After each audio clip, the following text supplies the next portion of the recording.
ഈ യോഹന്നാൻ്റെ ലേഖനങ്ങൾ എഴുതിയ കാലത്ത് സഭ വളർന്നു.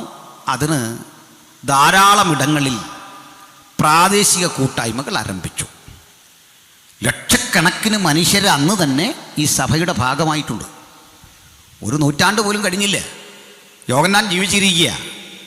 ആ കാലത്ത് തന്നെ സഭ എക്സ്പാൻഡ് ചെയ്തു, പലയിടങ്ങളിലേക്ക് വ്യാപരിച്ചു. ഇതിന് പൗലോസ് അപ്പോസ്തലൻ പറയുന്നുണ്ട്, റോമക്കാരോട് പറയുക, നിങ്ങളുടെ വിശ്വാസം മുഴു ലോകത്തിലും പ്രസിദ്ധമായി കഴിഞ്ഞു, പലയിടങ്ങളിൽ ഇത് വ്യാപരിച്ചു. നിങ്ങൾക്കറിയണ്ടേ, ഈ സുവിശേഷത്തിൻ്റെ വ്യാപനത്തിന് ഇന്നെന്ന പോലെ അന്നും ഭരണകൂടങ്ങൾ എതിരായിരുന്നു, ഭയങ്കര എതിരായിരുന്നു. അതെന്താണെന്ന് പഠിക്കണം. അതിന് ചില കാര്യവും കാരണമുണ്ട്. വെറുതെ ഒന്നുമല്ല മനുഷ്യനെ എതിർക്കുന്നത്. നമ്മളെ എതിർക്കുന്നതിന് ന്യായമുണ്ടെന്ന് ആദ്യം പഠിക്കണം. നമ്മൾ എതിർക്കുന്നതിനുള്ള കാരണമുണ്ട്, ആ കാരണം ആദ്യം ഉൾക്കൊള്ളണം. ആദ്യം പറയാം, അത് നമ്മൾ ബോംബിട്ടത് കൊണ്ടോ, നമ്മൾ ബോംബിടുമെന്നൊന്നും ലോകത്ത് ആർക്കും അറിയില്ല, നമ്മളങ്ങനെ ചെയ്യുമെന്ന് ആരും പറയത്തില്ല. നമ്മൾ അക്രമം ഉണ്ടാക്കുമെന്നോ നമ്മൾ റോഡ് കയ്യേറുമെന്നോ ഒന്നും ആരും പറയില്ല. അങ്ങനെയുള്ള ആളുകളൊന്നുമല്ല. നമ്മളെപ്പറ്റി ആകെ ഒറ്റ കാര്യമുള്ളൂ, മതം മാറ്റുന്നു.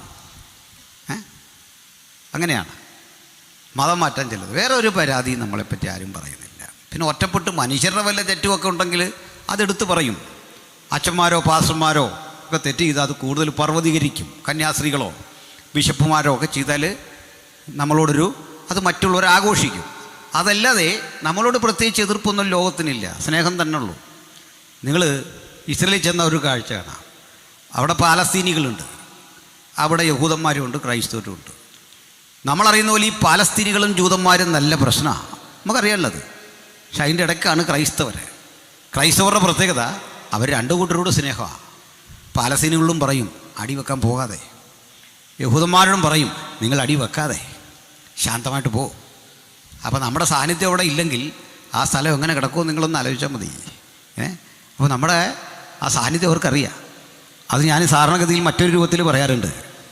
ഏത് യുദ്ധം കൊടുമ്പിരിക്കൊണ്ടിരിക്കുന്ന ഇടത്തും ഈ റെഡ് ക്രോസിൻ്റെ ചുവന്ന കുരിശു വെച്ച വണ്ടി ആ വഴി പോകാറുണ്ട്.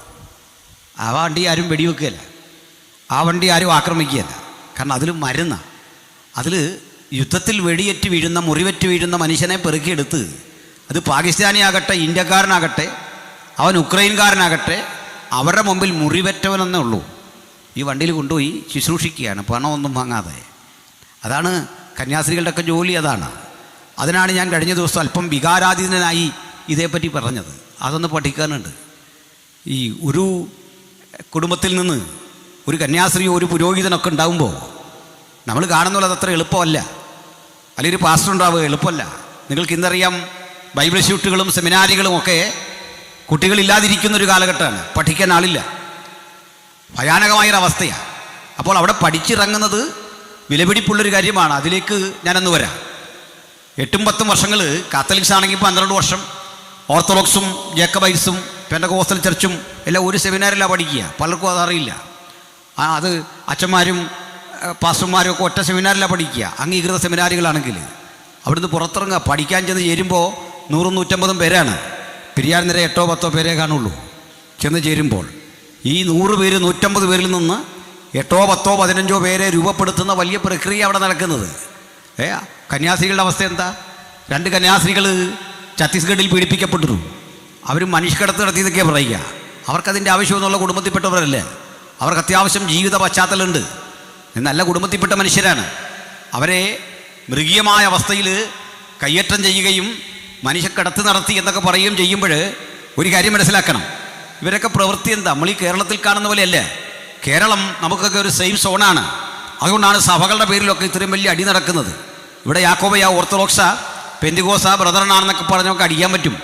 പക്ഷേ കേരളം വിട്ടാൽ ഇതല്ല സ്ഥിതി. അവിടെ കാണുന്ന സകല മനുഷ്യരും അച്ഛനെ കണ്ടാലും പാസ്റ്ററെ കണ്ടാലും കന്യാസ്ത്രീയെ കണ്ടാലും അവർ സ്വീകരിക്കുകയല്ല ചെയ്യുന്നത്. ഒറ്റ കാര്യം, മതം മാറ്റാൻ വന്നിരിക്കുക. അങ്ങനെ ഒരു കാര്യമേ നമ്മുടെ മുമ്പിലില്ല. നമ്മൾ എന്തിനാ ചെന്നത്? ക്രിസ്തുവിൻ്റെ സ്നേഹം അവരോട് പങ്കിടാനാ. അതിലുണ്ട് സകലതും. കുഷ്ഠരോഗികളുടെ വ്രണം കഴുകിക്കെട്ടാൻ, അവരുടെ വേദനകളിൽ പങ്കുചേരാൻ, ചേരിനിവാസികളുടെ കഷ്ടപ്പാടിൽ അവർക്കൊപ്പം ഇഴുകിച്ചേരാൻ. ഇന്ത്യ മഹാരാജ്യത്ത് ഒരു പ്രത്യയശാസ്ത്രത്തിനും വിജയം കൈവരിക്കാൻ കഴിയാതിരുന്നപ്പോൾ യേശുവിൻ്റെ സുവിശേഷമാണ് നാടിനെ മാറ്റിയത് എന്ന് അഭിമാന പുരസ്സരം നമുക്ക് പറയാനായിട്ട് സാധിക്കും. ഇവിടെ എനിക്ക് നിങ്ങൾക്കും അത്തരത്തിലെ പ്രതിസന്ധി ഒന്നുമില്ലെങ്കിലും ആത്മാവിൽ അത്തരത്തിലുള്ള ആളുകൾക്ക് വേണ്ടി പ്രാർത്ഥിക്കാനും പിൻബലം കൊടുക്കാനും കഴിയുന്നില്ലെങ്കിൽ നമ്മുടെ ക്രിസ്ത്യാനിത്വം കൊണ്ട് അർത്ഥമൊന്നുമില്ല. വേദനിക്കുന്ന പുരോഹിതന്മാരുണ്ടേ, സഭയൊന്നുമല്ല വിഷയം, അവരനുഭവിക്കുന്ന ചില കഷ്ടതകളുണ്ടേ. ആ പ്രതിസന്ധിക്ക് നടുവിലെ മനുഷ്യക്കടത്ത് ആരോപിച്ചും മറ്റു പലതും അവരുടെ പേരിൽ പറഞ്ഞും പീഡിപ്പിക്കുമ്പോൾ അവരെ കൈവിടുന്നതല്ല.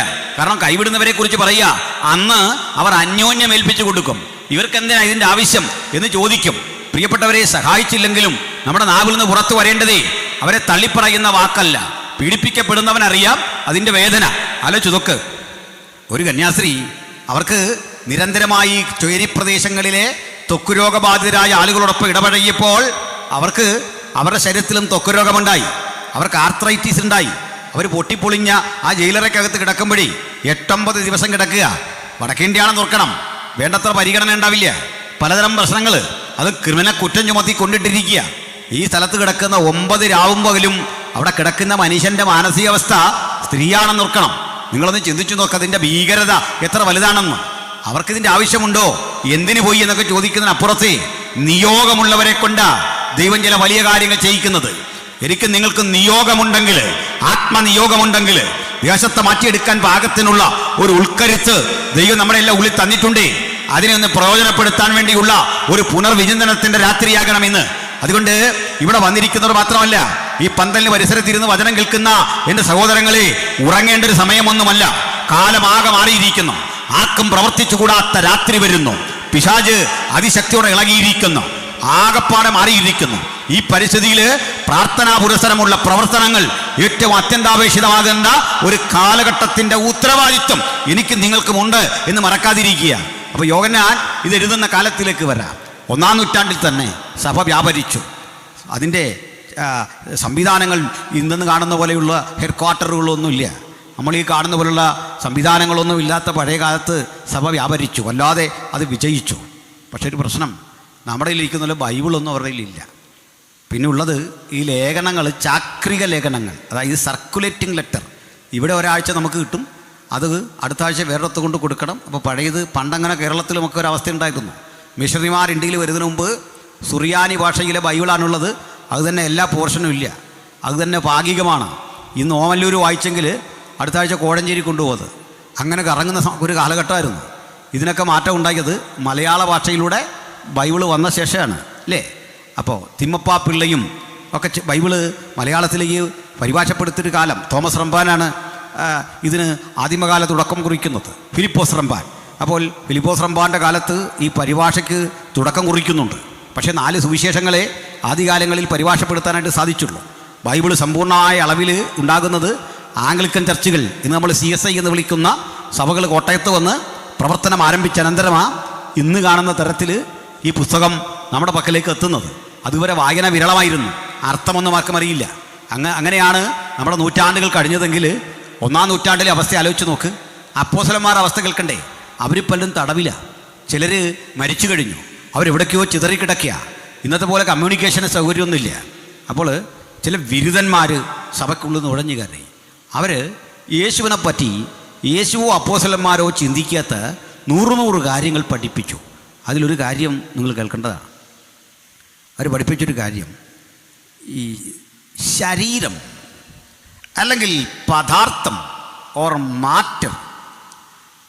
Matter is evil and spirit is good. ശരീരം അതിൽ തന്നെ കൊള്ളരുതാത്ത ഒന്നാണ്. ആത്മാവ് കുഴപ്പമില്ല, അത് നല്ല സാധനമാണ്. എന്താ പറയുന്നു?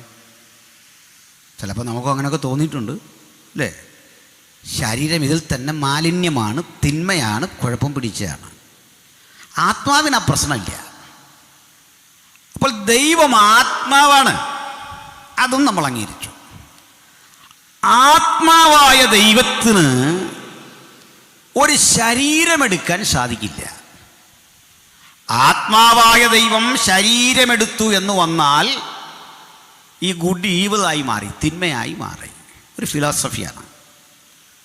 അപ്പോൾ യേശുക്രിസ്തു എന്ന് പറയുന്ന ആളോ ദൈവമാണോ? അതേ. അപ്പോൾ യേശുക്രിസ്തു മനുഷ്യനായി എന്ന് പറയുന്നതോ? അത് ശരിയല്ല. അപ്പോൾ നമ്മൾ കണ്ട ആളാരാ? അത് യേശുക്രിസ്തു. അപ്പോൾ they deny the humanity of Christ. ക്രിസ്തുവിൻ്റെ ഹ്യൂമാനിറ്റി, മനുഷ്യത്വം അതങ്ങ് കളഞ്ഞു. ക്രിസ്തു ഒരു മനുഷ്യനേ അല്ല, ദൈവം മാത്രമാണ്. നമ്മൾ കണ്ടതറിയാ, നമ്മൾ കണ്ടത് മനുഷ്യനെ പോലെ തോന്നിപ്പിക്കുന്ന ഒരു രൂപത്തെയാണ്. യഥാർത്ഥത്തിൽ ഒരു മനുഷ്യനല്ല. അത് വിശദീകരിക്കാൻ ഉപയോഗിച്ചൊരു പദം രസകരമാണ്, നിങ്ങൾക്കത് മനസ്സിലാകും. ഫാൻഡം എന്നൊക്കെ പറഞ്ഞൊരു കഥയുണ്ടല്ലോ പണ്ട്. അത് അല്പം കൂടെ ലഘൂകരിച്ച് പറഞ്ഞാൽ നമ്മൾ ഈ മായാവി എന്നൊക്കെ പറയില്ലേ, വേണമെങ്കിൽ ഒരു ശരീരമാകാം, ഇല്ലെങ്കിൽ മാറി നിൽക്കാം. ഒരദൃശ്യ ശരീരം, ഒരു ഹാലൂസിനേഷൻ, നമ്മളെ തോന്നിപ്പിക്കും ഇങ്ങനെ ഉണ്ട്, പക്ഷേ ശരീരമില്ല.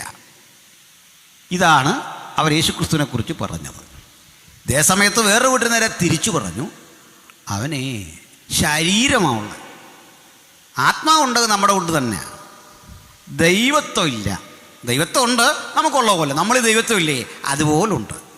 അപ്പോൾ ഒരു കൂട്ടം ആളുകൾ യേശുവിൻ്റെ സമ്പൂർണ്ണ ദൈവത്വം നിരാകരിച്ചിട്ട് പറഞ്ഞു അവൻ മനുഷ്യനാണ്. ഇവിടുന്ന് ആ യഹോവ സാക്ഷികളുടെയൊക്കെ ഉപദേശം ഡെവലപ്പ് ചെയ്യുന്നത്. അവർ ഡിനൈ ചെയ്യുന്നു യേശുവിൻ്റെ സമ്പൂർണ്ണ ദൈവത്വം. അവരുടെ വിഷയമനുസരിച്ച് യേശുക്രിസ്തു എന്ന് പറയുന്നത് മനുഷ്യനാണ്. അത് മോശം മനുഷ്യനൊന്നുമല്ല, ലോകം കണ്ടതിലെ മഹാനായൊരു മനുഷ്യൻ, ദൈവപുത്രൻ, സൺ ഓഫ് ഗാഡ്, ഇതൊക്കെ പറയുക. പക്ഷേ അവർ പറയുന്നു, നമ്മുടെ ഫിലിപ്പിയർ പറയില്ലേ, അവൻ ദൈവരൂപത്തിലിരിക്കേ ദൈവത്തോടുള്ള സമത്വം മുറുകെ പിടിക്കണമെന്ന് വിചാരിക്കാതെ ദാസ്യരൂപമെടുത്തു വേഷത്തിൽ മനുഷ്യനായി വിളങ്ങി. ഈ വാക്യമൊക്കെ എന്തെങ്കിലുമൊക്കെ ഒരു അഡ്ജസ്റ്റ്മെൻറ്റ് നടത്തി അങ്ങ് പറഞ്ഞു. അങ്ങനെയാ, അതൊന്നും അംഗീകരിക്കുന്നില്ല. അവരുടെ പരിഭാഷയിൽ പോലുമുണ്ട് ചില കൃത്രിമത്വം, അത് പറയാതിരിക്കാൻ തരമില്ല. ഈ പ്രസംഗം കേൾക്കുന്ന എൻ്റെ പ്രിയപ്പെട്ട സഹോദരങ്ങൾ, യഹോവ സാക്ഷികൾ ഉണ്ടെങ്കിൽ നിങ്ങളുടെ ബൈബിളൊന്ന് പരിശോധിക്കണം.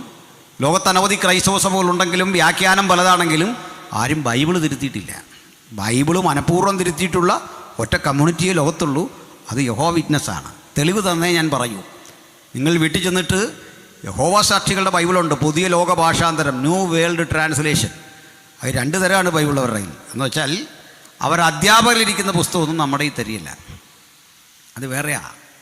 നമുക്ക് വേറെ തരും, അവരുടെ ടീച്ചേഴ്സിൻ്റെ കയ്യിൽ വേറെയാണ്. എൻ്റെ കയ്യിൽ ഇത് രണ്ടും ഉണ്ട്. രണ്ടും വരേണ്ട വഴിക്ക് ഞാൻ വരുത്തി. മനസ്സിലായില്ലേ? അങ്ങനെയൊക്കെയുള്ള ചില കുസൃതികൾ നമുക്കുണ്ട്. എന്തിനാ ഐസക് ന്യൂട്ടൻ്റെ പുസ്തകം വീട്ടിൽ വരുത്തിയ ആളാണ് നമ്മൾ. മനസ്സിലായില്ലേ? ഓക്സ്ഫോർഡ് യൂണിവേഴ്സിറ്റിയിൽ നിന്ന് എന്തിനാ പറഞ്ഞു വന്നേ? അപ്പോൾ ഇതാണോ വലിയ പാട്? ഇത് കയ്യിലുണ്ട്. അപ്പോൾ ആ ബൈബിളിൽ ഞാൻ മനസ്സിലാക്കി തരാം. ആദിയിൽ വചനമുണ്ടായിരുന്നു, വചനം ദൈവമായിരുന്നു, വചനം ദൈവത്തോടു കൂടെയായിരുന്നു, വചനം ദൈവമായിരുന്നു. ഇതാണ് യൂഷ്വൽ ട്രാൻസ്ലേഷൻ. സാക്ഷികളുടെ വയൽ കിടപ്പുണ്ട്. ആദിയിൽ വചനമുണ്ടായിരുന്നു. അടുത്ത കേട്ടു, വചനവും ഒരു ദൈവമായിരുന്നു, വചനവും ഒരു ദൈവമായിരുന്നു. മനസ്സിലായില്ല? പണി പെട്ടെന്ന് തിരിച്ചറിയത്തില്ല. ഇതൊക്കെ വെച്ചിട്ടാണ് അപ്പോൾ പോട്ടെ. അപ്പോൾ റസൽ എന്ന് പറയുന്ന അതിൻ്റെ ആദിമ ചിന്തകൻ, അതിനു മുമ്പേ അരിയൂസ് എന്ന് പറയുന്ന ചിന്തകൻ, ഇവരെല്ലാം ഒറ്റ വാക്കിൽ പറഞ്ഞു, അവർ ഡിനൈ ചെയ്തു യേശുവിൻ്റെ ദൈവത്വം. അവർ ദൈവത്വം ഡിനൈ ചെയ്തെന്ന് പറഞ്ഞാൽ അങ്ങനെ അവർ സമ്മതിക്കുകയില്ല. അവർ പറയും ദൈവത്വമൊന്നും ഞങ്ങൾ ഡിനൈ ചെയ്തിട്ടില്ല. പക്ഷേ എങ്ങനെ ചെയ്യുന്നറിയണ്ടേ? യേശുക്രിസ്തുവിൽ പിതാവിലുള്ള സമ്പൂർണ്ണ ദൈവത്വമുണ്ട് എന്ന വാദം ഡിനൈ ചെയ്തു. നമ്മളിലൊക്കെ ഉള്ളതുപോലെ കൂടുതലായി യേശുവിലുണ്ട്. അതിപ്പോൾ അവരെന്ത് വിട്ടുവീഴ്ച ചെയ്യണം അല്ലേ? അങ്ങനെയാണ് പറയുന്നത്, ധാരാളമായിട്ടുണ്ട്. അപ്പം മറിച്ചൊരു കൂട്ടർ പറഞ്ഞു, അങ്ങനെയല്ല, യേശുവിൽ മനുഷ്യത്വം ഇല്ലാന്ന്, യേശു മനുഷ്യനല്ലെന്ന്. രണ്ടും അപകടകരമാ. രണ്ടും ക്രിസ്തോളജി അല്ല, രണ്ടും ക്രൈസ്തവൻ്റെ വിശ്വാസമല്ല, രണ്ടും ബൈബിളിലെ വിശ്വാസമല്ല. ബൈബിളിലെ വിശ്വാസമനുസരിച്ച് അവിടുന്ന് സമ്പൂർണ്ണ മനുഷ്യനാണ്, സമ്പൂർണ്ണ മനുഷ്യൻ. ബൈബിളിൻ്റെ വീക്ഷണമനുസരിച്ച് അവിടുന്ന് സമ്പൂർണ്ണ ദൈവമാണ്, ഒരു ഊനവുമില്ലാത്ത സമ്പൂർണ്ണ ദൈവമാണ്. അവിടുന്ന് ഇല്ലാതിരുന്നൊരു കാലമില്ല, ഇല്ലാതിരിക്കുന്നൊരു കാലമില്ല. ത്രികാലങ്ങളെ തിരുക്കരത്തിൽ വഹിച്ചവനാണ് കർത്താവായ യേശുക്രിസ്തു. ഇന്നലെയും ഇന്നും എന്നേക്കും അനന്യനാണ് കർത്താവായ യേശുക്രിസ്തു. അതുകൊണ്ട് യേശു ഇല്ലാതിരുന്ന കാലമില്ല, ഇല്ലാതിരിക്കുന്ന കാലമില്ല. യേശുവിൽ ദൈവത്വം മാത്രമല്ല, സമ്പൂർണ്ണ മനുഷ്യത്വം. ഇവ രണ്ടും ഒരുമിച്ച് ഇഴുകിച്ചേരുന്ന ഒറ്റ വ്യക്തിത്വം ഉലകത്തിലുള്ളൂ, അതാണ് യേശുക്രിസ്തു. യേശുവിന് മനുഷ്യത്വം ഇല്ല എന്ന് പറഞ്ഞാലുള്ള അപകടം എന്താണെന്നറിയണ്ടേ? മനുഷ്യത്വം ഇല്ലെങ്കിൽ ക്രൂശിൽ മരിച്ചിട്ടില്ല, ക്രൂശിൽ മരിച്ചിട്ടില്ലെങ്കിൽ ഉയർത്തിട്ടില്ല, ക്രൂശിൽ മരിച്ചുയർത്തിട്ടില്ല എങ്കിൽ നമ്മുടെ പാപപരിഹാരം ഇന്നുവരെ നടന്നിട്ടില്ല. അതിനാ പൗലോസ് പറഞ്ഞത്, ക്രിസ്തു മരിച്ചിട്ട് ഉയർത്തെഴുന്നേറ്റിരിക്കുന്നു എന്ന് പ്രസംഗിച്ചു വരുന്ന ഞങ്ങളുടെ അവസ്ഥയ്ക്ക് വിശദീകരിച്ചിട്ട് പറയുക, അത് ഭോഷ്കെന്ന് വരില്ലേ. അതുകൊണ്ട് ക്രിസ്തു ഒരിക്കലായി മരിച്ചു, അടക്കപ്പെട്ടു, ഉയർത്തെഴുന്നേറ്റു. അതിന് കാരണം പറഞ്ഞു, സഹോദരന്മാരെ, മാംസരക്തങ്ങൾക്ക് ദൈവരാജ്യത്തെ അവകാശമാക്കാൻ കഴിയുകയില്ല. ഈ ദ്രവത്വമുള്ളത് അദ്രവത്വത്തെ അവകാശമാക്കേണ്ടതിന് ദ്രവിക്കാത്തൊരു ശരീരത്തോടു കൂടിയവൻ ഇഹലോകത്തിലേക്ക് വന്ന് വേഷത്തിൽ മനുഷ്യനായി വിളങ്ങിയപ്പോൾ ദ്രവിക്കേണ്ട ശരീരമുള്ള നമ്മെ തന്നെ മരണത്താൽ ഏകീഭവിച്ച് തന്നോട് ചേർത്തുകൊണ്ട് പുതുമനുഷ്യരാക്കി തീർത്തപ്പോൾ നാം ദൈവമക്കളായി. അതുകൊണ്ട് അവനെ കൈക്കൊണ്ടവന്റെ നാമത്തിൽ വിശ്വസിക്കുന്ന ഏവർക്കും ദൈവമക്കളാകാൻ അവൻ അവകാശം നൽകി. ഇതാണ് ക്രിസ്തീയ വിശ്വാസത്തിന്റെ അടിസ്ഥാനം. നമ്മൾ ദൈവമക്കളായി. അങ്ങനെയാ. അപ്പോൾ ഇതിനെതിരെ അപ്പോസ്തലൻ ശാസിച്ചെഴുതുന്ന ഗ്രന്ഥമാണ് ഈ 1 യോഹന്നാൻ്റെ ലേഖനം. ആ ലേഖനത്തിലെ ഒരു പ്രസക്ത വചനമാണ്. അതിൽ ഞാനെല്ലാം വിശദീകരിക്കുന്നില്ല, അനിവാര്യമായ ചിലതിലേക്ക് പോവുകയാണ്.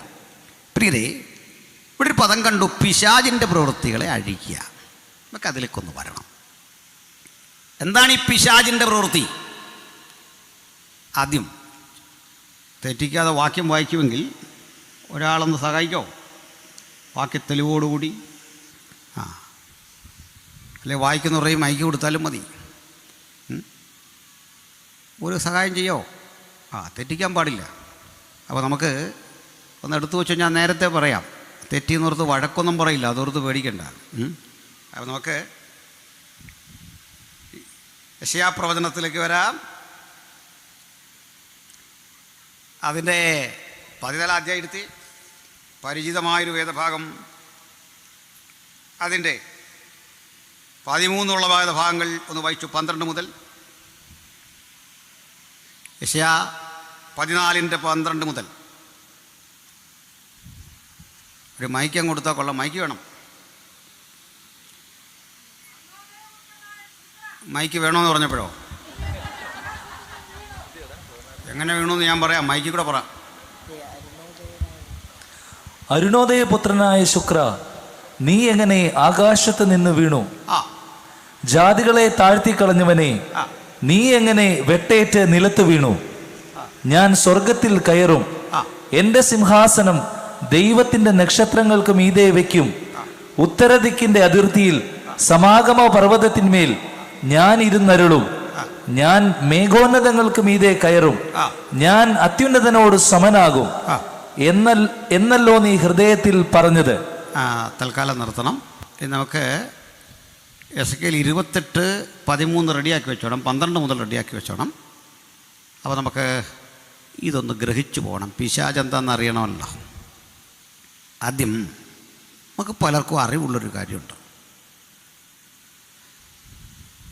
അരുണോദയപുത്രനായ ശുക്ര, ഓ ലൂസിഫർ, നീ എങ്ങനെ നിലത്തു വീണു? വെട്ടിട്ട് നിലത്തു വീണു. ദൈവത്തെ ആരാധിച്ചു കൊണ്ടിരുന്ന ദൂതസഞ്ചയങ്ങളിൽ ഒരു വിഭാഗം ഗായക സംഘമുണ്ടായിരുന്നു. ആ ഗായക സംഘത്തിൻ്റെ തലവനെ വിളിച്ചു ലൂസിഫർ, മോർണിംഗ് സ്റ്റാർ, പ്രഭാത നക്ഷത്രം എന്നർത്ഥം വരുന്ന ഹീബ്രു വേർഡാണ് ലൂസിഫർ. ഈ ലൂസിഫറും കൂട്ടരും ആരാധിച്ചു കൊണ്ടിരുന്നപ്പോൾ എന്തു സംഭവിച്ചു? എസെക്കിയേൽ 28:12 മുതൽ.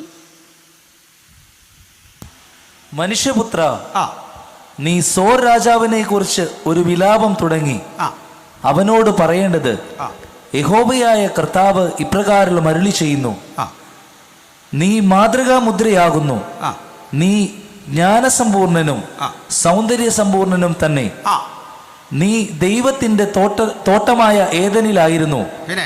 താമ്രമണി, പീതരത്നം, വായിച്ചു വിട്ടു, വജ്രം, പുഷ്പരാഗം, ഗോമേതകം, സൂര്യകാന്തം, നീലക്കല്ല്, മാണിക്യം, മരതകം മുതലായ സകല രത്നങ്ങളും നിന്നെ മൂടിയിരുന്നു. നിന്നെ തീർത്ത നാളിൽ നിന്നിലുള്ള തടങ്ങളുടെയും കൂടുകളുടെയും പണി പൊന്നുകൊണ്ടുള്ളതായിരുന്നു.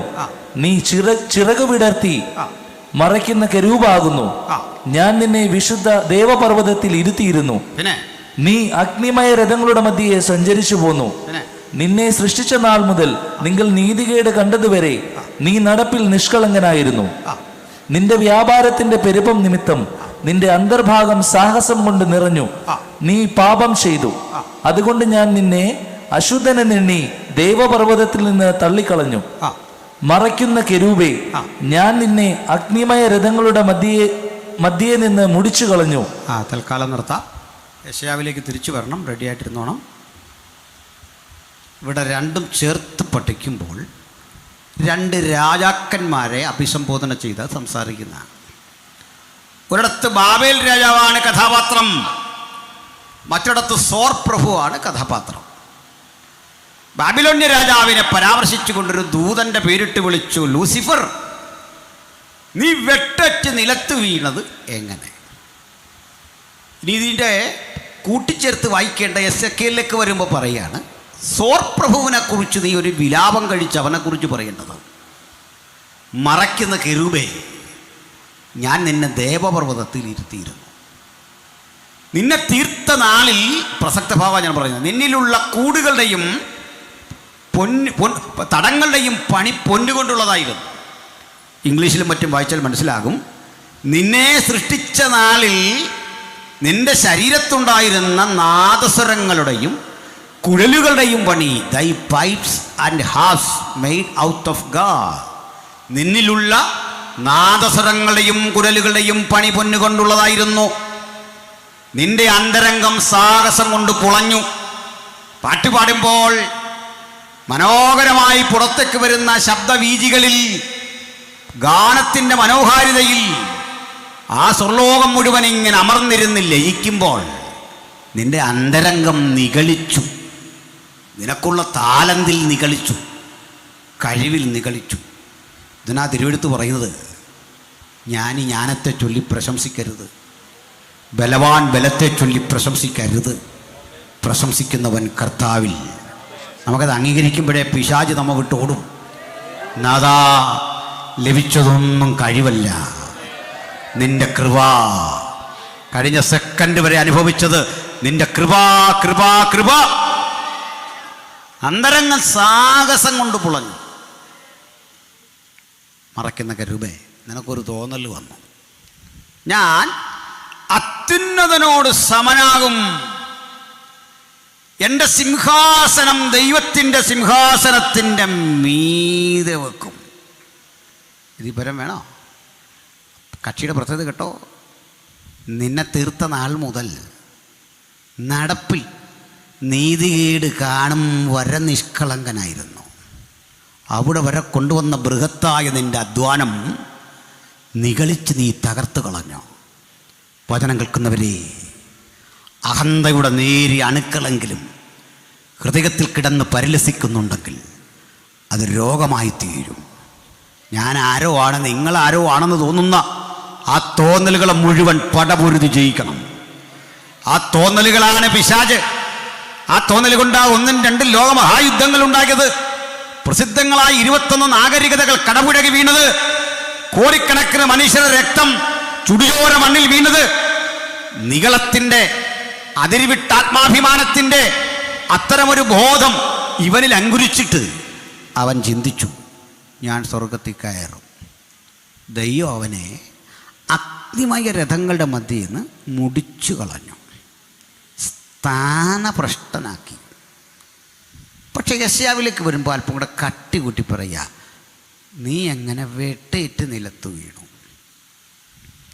ഇതെന്നാ വെട്ടിയേ? സംഭവം ഭൂമിയൊക്കെ സൃഷ്ടിക്കുന്നതിന് മുമ്പ് അല്ലേ? ഞാൻ നിന്നെ ഏദനിലാക്കിയിരുന്നു, അങ്ങനല്ലേ? നിങ്ങൾക്ക് കുറേ കാര്യങ്ങൾ അറിയാം.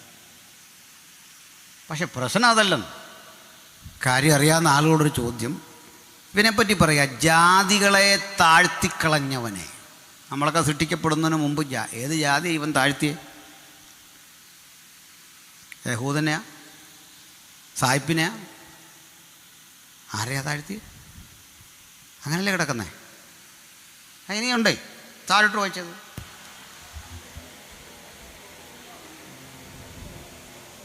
വായിച്ചു? അല്ലല്ല, യെശയ്യാവിലേക്ക് വരാൻ ഞാൻ പറഞ്ഞല്ലോ. അരുണോദയപുത്രനായ ശുക്ര, നീ എങ്ങനെ ആകാശത്ത് നിന്ന് വീണു? 16-ാം വാക്യം. നിന്നെ കാണുന്നവർ നിന്നെ ഉറ്റുനോക്കി ഭൂമിയെ നടുക്കുകയും. ഇവന്റെ വീഴ്ച കണ്ടിട്ട് ആളുകൾ പറയും ഭൂമിയെ നടുക്കുകയും, രാജ്യങ്ങളെ കുലുക്കുകയും ഭൂതലത്തെ മരുഭൂമി പോലെ ആക്കുകയും അതിലെ പട്ടണങ്ങളെ ഇടിച്ചു കളയുകയും. ഈ ലൂസിഫർ ഇടിച്ചു കളഞ്ഞ പട്ടണം ഏതാ? അതിന് മനുഷ്യനുണ്ടോ? മൃഗജാലങ്ങളുണ്ടോ? ന്യൂയോർക്ക് പട്ടണം ഇടിച്ചേ? ഏത് പട്ടണത്തെ ഇടിച്ചു? ആ പട്ടണങ്ങളെ ഇടിക്കുകയും ഭൂമിയെ മരുഭൂമിയാക്കി മാറ്റുകയും പിന്നെ തന്റെ ബദ്ധന്മാരെ വീട്ടിലേക്ക് അഴിച്ചുവിടാതിരിക്കുകയും ചെയ്തവൻ ഇവനല്ലയോ എന്ന് നിരൂപിക്കും. അതാരെ നിരൂപിക്കുന്നതാരാ? നീ അത് പോട്ടെ, അവൻ ഏതെങ്കിലും പട്ടണത്തെ ഇടിക്കട്ടെ. അപ്പം നമുക്കൊരു കാര്യം പിടികിട്ടി. ഇവൻ്റെ ഈ വീഴ്ചയും ഈ വെട്ടും അനന്തര സംഭവങ്ങളൊക്കെ നടക്കുമ്പോൾ പട്ടണമുണ്ട്. അവനെ ചൊല്ലി ഭൂവാസികൾ ഉരുകിപ്പോയി, ആൾപ്പാർപ്പുണ്ട്. അപ്പം ആദംഹവുമാർക്ക് മുമ്പ് ബൈബിളിൻ്റെ വീക്ഷണത്തിൽ മനുഷ്യനുണ്ടോ? കണ്ടോ? അതുമില്ല. കണ്ടോ? ബൈബിളിൻ്റെ വേദഭാഗങ്ങൾ മുമ്പും പിമ്പും വായിക്കാത്തതിൻ്റെ അപകടം മനസ്സിലായോ? പണ്ട് നമ്മളെ അപ്പച്ചന്മാർ ചാർട്ട് കെട്ടിയൊക്കെ പഠിപ്പിക്കും. ഇവിടെ കയറി ചോദിക്കാൽ മിണ്ടരുത്, അവിടെ ഇരിക്കട അഹങ്കാരി എന്ന് പറയും. നമ്മൾ പറയുന്ന കേട്ടാൽ മതി എന്ന് പറയും അല്ലേ? അപകടം മനസ്സിലായോ? താഴെ എഴുതിയിരിക്കുക, ഇവൻ ഭൂമിയിലെ പട്ടണങ്ങളെ ഇടിച്ചു, ഭൂവാസികൾ ഇവൻ്റെ നിമിത്തം ഉരുകി, ഇവൻ മരുഭൂമി പോലാക്കി നാടിനെ, നിന്നെ അതുകൊണ്ട് വെട്ടി താഴെ ഇട്ടു. അപ്പോൾ എസക്കേലി പറയുന്ന സംഭവവും ഇതും തമ്മിൽ ഒരു ചേർച്ചക്കുറവ്, ഒരു പൊരുത്തക്കേട്. പിശാചിൻ്റെ പ്രവൃത്തിയിലെ അഴിപ്പാൻ മനുഷ്യപുത്രൻ വന്നെങ്കിൽ ആദ്യം ഇവനാരാന്ന് പഠിക്കണം. സന്തോഷമല്ലേ? ഒരു ഏകാഗ്രത ശ്രദ്ധയൊക്കെ വേണം, ശ്രദ്ധിച്ചിരിക്കണം. അതിലേക്ക് പറയാം. അരുണോദയപുത്രനായ ശുക്ര, നീ വെട്ടറ്റ് നിലത്തു വീണത് എങ്ങനെ? ജാതികളെ താഴ്ത്തിക്കളഞ്ഞവനെ. യെശയ്യാ പറയുന്ന ഈ പ്രവചനം ഇന്നുവരെ നിറവേറിയിട്ടില്ല. ഇത് നിറവേറാനുള്ള പ്രവചനമാണ്. ഇതുവരെ നടപ്പിലായിട്ടില്ല. കണ്ടോ? നിങ്ങൾ പിണങ്ങി ആപ്പാടെ ലൈവിലും കണ്ടുകൊണ്ടിരിക്കുക അല്ലേ? നടന്നിട്ടില്ലെന്ന്. നടന്നത് എസക്കേൽ പറഞ്ഞതാണ് നടന്നത്. എസക്കേൽ പറഞ്ഞു, അഗ്നിമയ രഥങ്ങളുടെ മധ്യേ നിന്ന് ഞാൻ നിന്നെ മുടിച്ചു കളഞ്ഞു. അതായത് ഇവൻ്റെ സ്ഥാനത്തിന് ഭ്രംശം വന്നു. അത് ശരിയാ. ഈ പറഞ്ഞ പോലെ വെട്ടേറ്റ് നിലത്ത് വീണെങ്കിൽ, വെട്ടുകിട്ടി തകർന്നെങ്കിൽ നമ്മൾ ഈ കഴിഞ്ഞ ദിവസമൊക്കെ ശാസിച്ചതാരെയാ? പ്രാർത്ഥനയ്ക്കിടയിൽ നസ്രയനായ യേശുവിൻ്റെ നാമത്തിൽ ഭാഭി എന്നൊക്കെ വെക്കല്ലേ, ഇതാരെയാണെന്ന് ചോദിച്ചു. രണ്ടും കൂടെ പറയരുത്. വെട്ടുകിട്ടി പോയവനെ പുറകെ പോയി പറഞ്ഞ അതൊരു അനീതിയല്ലേ? അവൻ തന്നെ പറയടാ, നീ കാണിക്കുന്ന മോശം, എന്നെ അതേ വെട്ടി ഒരു പരുവാക്കി ഇട്ടേക്കുക. ഈ ഐറ്റപ്പഴയോട് നീ ഇങ്ങനെ കാണിക്കുമോ നമ്മൾ ചോദിക്കല്ലേ? പിന്നെ ആരെയും ശാസിച്ചേ? ഇനിയൊരു കൂട്ടരെ യുവത പറയുക, പാപം ചെയ്ത ദൂതന്മാരെ എന്നേക്കുമുള്ള ചങ്ങലയിൽ ബന്ധിച്ച് അന്ധകാരത്തിൻ്റെ കീഴിൽ സൂക്ഷിച്ചിരിക്കുന്നു. കണ്ടോ? അന്ധകാരത്തിൻ്റെ കീഴിൽ സൂക്ഷിച്ചിരിക്കുകയാണെങ്കിൽ അവന്മാരെ ശാസിക്കാൻ പറ്റുമോ? അവന്മാർ പറയും ശാസിച്ചിട്ട് കാര്യമില്ല, ഞങ്ങളിത് അപ്പോൾ വേറെ ഡിപ്പാർട്ട്മെൻ്റ് ഉണ്ടോ നമ്മൾ കാണാത്ത? അതും മാറ്റി വെക്കാം. അത് നമുക്കിതൊന്ന് ഗ്രഹിച്ചു പോകണമെങ്കിൽ പിശാചിൻ്റെ പ്രവൃത്തി അറിയാൻ പറ്റും. നമ്മളീ കണ്ടോലല്ല. നമ്മൾ പറഞ്ഞാൽ അതിലെ ചങ്ങല വലിച്ച് പോകുന്നുണ്ടു, ഇതിലെ ഇങ്ങോട്ട് മാറി അയ്യടാ ദേഹത്തൊരു പെരുക്കം, ഇങ്ങനെയൊക്കെ പറയുന്ന സംഭവങ്ങളുണ്ട്. അപ്പം ഇതൊന്ന് ഗ്രഹിച്ചു പോകണം. കാര്യം എന്താണ്? പിന്നെ ദേഹം വരുത്താൽ മതി അല്ലേ? മിക്കപ്പോഴും ഞാൻ കണ്ടിട്ടുണ്ട് ഈ ആളുകൾ ഈ ഭൂതമൊക്കെ കളയുമ്പോൾ കൈയടിക്കുന്നത് ഭക്തി കൊണ്ടല്ല, പേടിച്ചാ. അവരെ വിചാരം ഈ കൈ ഇങ്ങനെ അടിക്കുന്നതിനനുസരിച്ച് ജീവൻ പോകുന്നതാണ്. ഒരിക്കൽ ഒരുത്തന് ഭൂതം കയറിയപ്പോൾ ഈ ബൈബിള് കയ്യിലേക്ക് എടുത്തിട്ട് ആ ഭൂതത്തെ വിടുന്ന പാർട്ടി കുറച്ചു നേരം ഇങ്ങനെ വെച്ചിട്ട് ചോദിച്ചു, ഇതെന്താണെന്നറിയോ എന്താണെന്നറിയോ എന്ന് ചോദിച്ചു. പുള്ളി ശാന്തമായപ്പോൾ ഭൂതം പറഞ്ഞത് എന്താന്ന് തനിക്കറിയായിരുന്നെങ്കിൽ താനതിട്ടിങ്ങനെ കാണിക്കില്ലായിരുന്നു. അതിൻ്റെ കാരണമുണ്ടോ? നമ്മൾ ഈ ഭൂതത്തെ സത്യം ജയിച്ചാണ് വിടുന്നത്. കാരണം അവന് ജീവിതത്തിൽ സത്യമില്ലാത്തവനാണ്. അവൻ ഭോഷ്കോ അവൻ്റെ. ഇതെന്തിനാ ഈ ബൈബിൾ ഇവൻ്റെ കൊടുക്കുന്ന എന്നവരെ എനിക്ക് മനസ്സിലായിട്ടില്ല. ഭൂതം പിടിച്ചിരിക്കുന്നവരോട്ട് ബൈബിൾ കൊടുക്കുക. അപ്പോഴേ നമ്മുടെ ശുശ്രൂഷ പോയി. ബൈബിൾ നമുക്ക് തന്നാ ദൈവം സുവിശേഷം പ്രസംഗിക്കാൻ, നടുക്കൊരുത്തിനെ ഇരുത്തിയിട്ട് അവനോട് ഇത് പിടിക്കാൻ. ഇത് കണ്ടിട്ട് കർത്താവ്, എടാ കുഞ്ഞെ, നിനക്ക് തന്ന ബൈബിൾ നീ ഇവന് കൊടുക്കേണ്ട കാര്യം ഉണ്ടായിരുന്നോ? നിനക്കൊരു ശുശ്രൂഷയൊക്കെ ഞാൻ തന്നു, ഇത് ആർക്ക് കൊടുത്തു? പിശാചിന് സത്യം ചെയ്യാൻ. ഞാൻ ഒരിക്കൽ കോടതിയിൽ ബൈബിൾ തന്നിച്ച് സത്യം ചെയ്യാൻ പറഞ്ഞു. ഞാൻ പറഞ്ഞു ചെയ്യില്ല, നിങ്ങളകത്തിട്ടോളാൻ പറഞ്ഞു. ഇത് സത്യം ചെയ്യാൻ പാടില്ലാത്ത സാധനമാണ് ഇത് വെച്ചല്ലേ, നിങ്ങളകത്തിട്ടു, ശിക്ഷ സ്വീകരിച്ചേക്കാം, എൻ്റെ പ്രമാണം അനുസരിച്ച് വേറെങ്കിലും സത്യം ചെയ്യാം, ബൈബിളൊക്കെ ചെയ്തിട്ടൊന്നും ചെയ്യില്ല. എന്താ പറഞ്ഞതെന്നറിയണ്ടേ? ഇത് സത്യം ചെയ്യാനുള്ള സാധനം അല്ലെന്ന്. അങ്ങനെയാണോ? സ്വർഗത്തെ ചൊല്ലി അരുത് വായിച്ചിട്ടില്ലേ? അപ്പോഴീ വക്കീൽ ആദ്യം മനസ്സിലാക്കുന്ന ഈ സംഗതി ഇല്ല. എന്നെ വാട്ടാൻ വേണ്ടി ആ വക്കീൽ ചോദിച്ചു, അപ്പോൾ കള്ളം പറയാനാണോ എന്ന് ചോദിച്ചു. ഞാൻ പറഞ്ഞല്ല. കള്ളം പറഞ്ഞാൽ അഗ്നിനരകത്തിന് യോഗ്യനാകുമെന്ന് അറിയാമോ എന്ന് ചോദിച്ചു. ഞാൻ പറഞ്ഞാൽ അറിയത്തില്ല. പിന്നെ അറിയത്തില്ലേ? ഇല്ല. ബൈബിളിലുണ്ടല്ലോ. ഞാൻ പറഞ്ഞെടുത്ത് കാണിക്കുക. അങ്ങനെ ഇല്ല. ബൈബിളിലുണ്ടോ? കള്ളം പറഞ്ഞാൽ അഗ്നിനരകത്തിന് ഇരിക്കുന്ന ബൈബിളിലുണ്ടോ? ഇല്ല. സഹോദരനോട് നിസാര എന്ന് പറഞ്ഞാലാണ് പുള്ളിക്ക് സംഗതി തെറ്റിപ്പോയി. ഇങ്ങനെ പറഞ്ഞേ, അത്യാവശ്യം ഇത് പഠിച്ചിട്ടേ ചെന്ന് നിൽക്കാവുള്ളല്ലേ? തിരിച്ചു വരാം. അപ്പോൾ സാത്താനെന്ന് പറഞ്ഞവനെ ഒന്ന് പഠിക്കണം. ലൂസിഫർ, അവൻ മറയ്ക്കുന്ന കെരൂബായിരുന്നു. ഈ കെരൂബുകൾ ചിലത് സ്ഥാനഭ്രംശം സംഭവിച്ച് ഇത്തരം നിഷേധാത്മ സ്പിരിറ്റുകളായി മാറി ഊടാടി മുഴുഭൂമിയിലും ഇപ്പം സഞ്ചരിക്കുക. അതിവിടെല്ലാം ഉണ്ട്. പിശാച് എല്ലായിടത്തും ഉണ്ടെന്ന്. വഴിയിലുണ്ട്, വീട്ടിലുണ്ട്. ഒരു കാര്യം പിശാചിനെ പറ്റി ഗുണപരമായി പറഞ്ഞാൽ ഇത്രയും പഞ്ച്വാലിറ്റി ഉള്ള ഒരാളില്ല. നിങ്ങളിച്ചിരി ലേറ്റാലും അവൻ നേരത്തെ വരും. നമ്മൾ വീട്ടിൽ ചെല്ലുന്നതിന് അവിടെ കാണും. അവൻ എന്തെല്ലാം ഇന്ന് പ്രോഗ്രാം ഇട്ടോ അതും ചെയ്യും, അഡീഷണലും ചെയ്യും. പ്ലാൻ ഇട്ടതൊക്കെ നടപ്പിലാക്കുമെന്ന് മാത്രമല്ല, അല്പം കൂടുതലും ചെയ്തിട്ട് സംതൃപ്തിയോടെ ഉറങ്ങുന്നത്. നമ്മൾ പ്ലാനിട്ട് എത്ര കാര്യം പോക്കായി, പലതും നടക്കാതെ ഒന്നല്ലേ? അതാ സാത്താൻ. സാത്താൻ്റെ ലക്ഷ്യം കഴിയുമെങ്കിൽ തൻ്റെ വൃഥനെ വഴിതെറ്റിക്കണം. അതാ ലക്ഷ്യം. ഈ മുഴുവൻ മണ്ഡലങ്ങളിലും പിശാചുക്കളുണ്ട്. പക്ഷെ അത് നമ്മുടെ കണ്ണിൽ നിന്ന് ദൈവം മറച്ചിരിക്കുന്നു. സകല മനുഷ്യൻ്റെയും. എന്താ കാര്യം? കണ്ടാൽ നമ്മൾ പേടിക്കുന്നു, കണ്ടാൽ ഭയപ്പെട്ടു പോകും. നമ്മൾ കാണരുതെന്നോർത്ത് മറച്ചിരിക്കുന്നു. കാണരുതെന്നോർത്ത് മറച്ചേക്കാണ്. എങ്കിലും ചില സമയത്ത് കണ്ടുപോകും. അങ്ങനെ കണ്ടവരും അനുഭവമുള്ളവരൊക്കെ ഉണ്ട്. ഞാൻ ബൈക്കിൽ യാത്ര ചെയ്തൊരു കാലം, അങ്ങനെയൊക്കെ നമുക്കൊരു കാലം ഉണ്ടല്ലോ. ഞാൻ ആദ്യം ഇവിടെയൊക്കെ വരുമ്പോൾ ബൈക്കിലാണ്. ഒരു സ്ഥലത്ത് പ്രസംഗിക്കാൻ പോയിട്ട് വരുമ്പോൾ എൻ്റെ ബൈക്കിൻ്റെ ബെഞ്ചിൽ ഭയങ്കര സൗണ്ടാണ്. ഇതെല്ലാം കിടുകിടുക്കുകയാണ്. അങ്ങനെ ഒരുതപ്പെട്ട വിഷയമൊന്നും നമ്മൾ പേടിക്കുന്ന ഒരാളല്ല ഞാൻ. പക്ഷേ അന്ന് ആകെ വിഷമിച്ചു പോയി. വണ്ടി നിൽക്കുമ്പോൾ ഒരു ശബ്ദമില്ല, ഒരു കുഴപ്പമില്ല, തിരിഞ്ഞു നോക്കിയാൽ ആരുമില്ല. പക്ഷെ പുറകിൽ ഒരാൾ ഇരിക്കുക. ഒരു വിധത്തിൽ പറന്നു എല്ലാ ട്രാഫിക് നിയമങ്ങളെയും വെല്ലുവിളിച്ച് ശാസിച്ച് വീട്ടിലെത്തിക്കഴിഞ്ഞ് ബൈക്കെല്ലാം അവിടെ വെച്ചു. ചായ കുടിച്ച് കുളിച്ച് ഭക്ഷണമൊക്കെ കഴിച്ച് ഉറങ്ങി. നേരം വെളുത്തിൻ്റെ വൈഫ് ഇല്ലുമ്പോൾ ഈ ബൈക്കിൻ്റെ പിന്നിൽ ഞാൻ പ്രസംഗിക്കാൻ പോയ വീട്ടിലെ ആൻറ്റി ഒരു തേങ്ങ കെട്ടി വെച്ചേക്കുക. അപ്പോൾ ആ ഉപദേശി കഴിച്ചോട്ടെന്ന് ഓർത്ത് തന്നാ. ഇതായി ശാസിച്ചെല്ലാം കിടന്നു. 1.5 മണിക്കൂർ. മനസ്സിലായില്ലേ? എന്തോ ഞാൻ ജീവിതത്തിൽ അതുപോലെ ശാസിച്ചിട്ടില്ല. നാട്ടുകാരൊക്കെ കേട്ടോന്നാ. ഇപ്പോൾ അത് പിന്നെ അന്ന് സോഷ്യൽ മീഡിയ ഒന്നും ഇല്ലാതെ നമ്മുടെ ഒരു ഭാഗ്യം. ഇത്ര ആത്മാർത്ഥമാണ് ഞാൻ ശാസിച്ചിട്ടില്ല.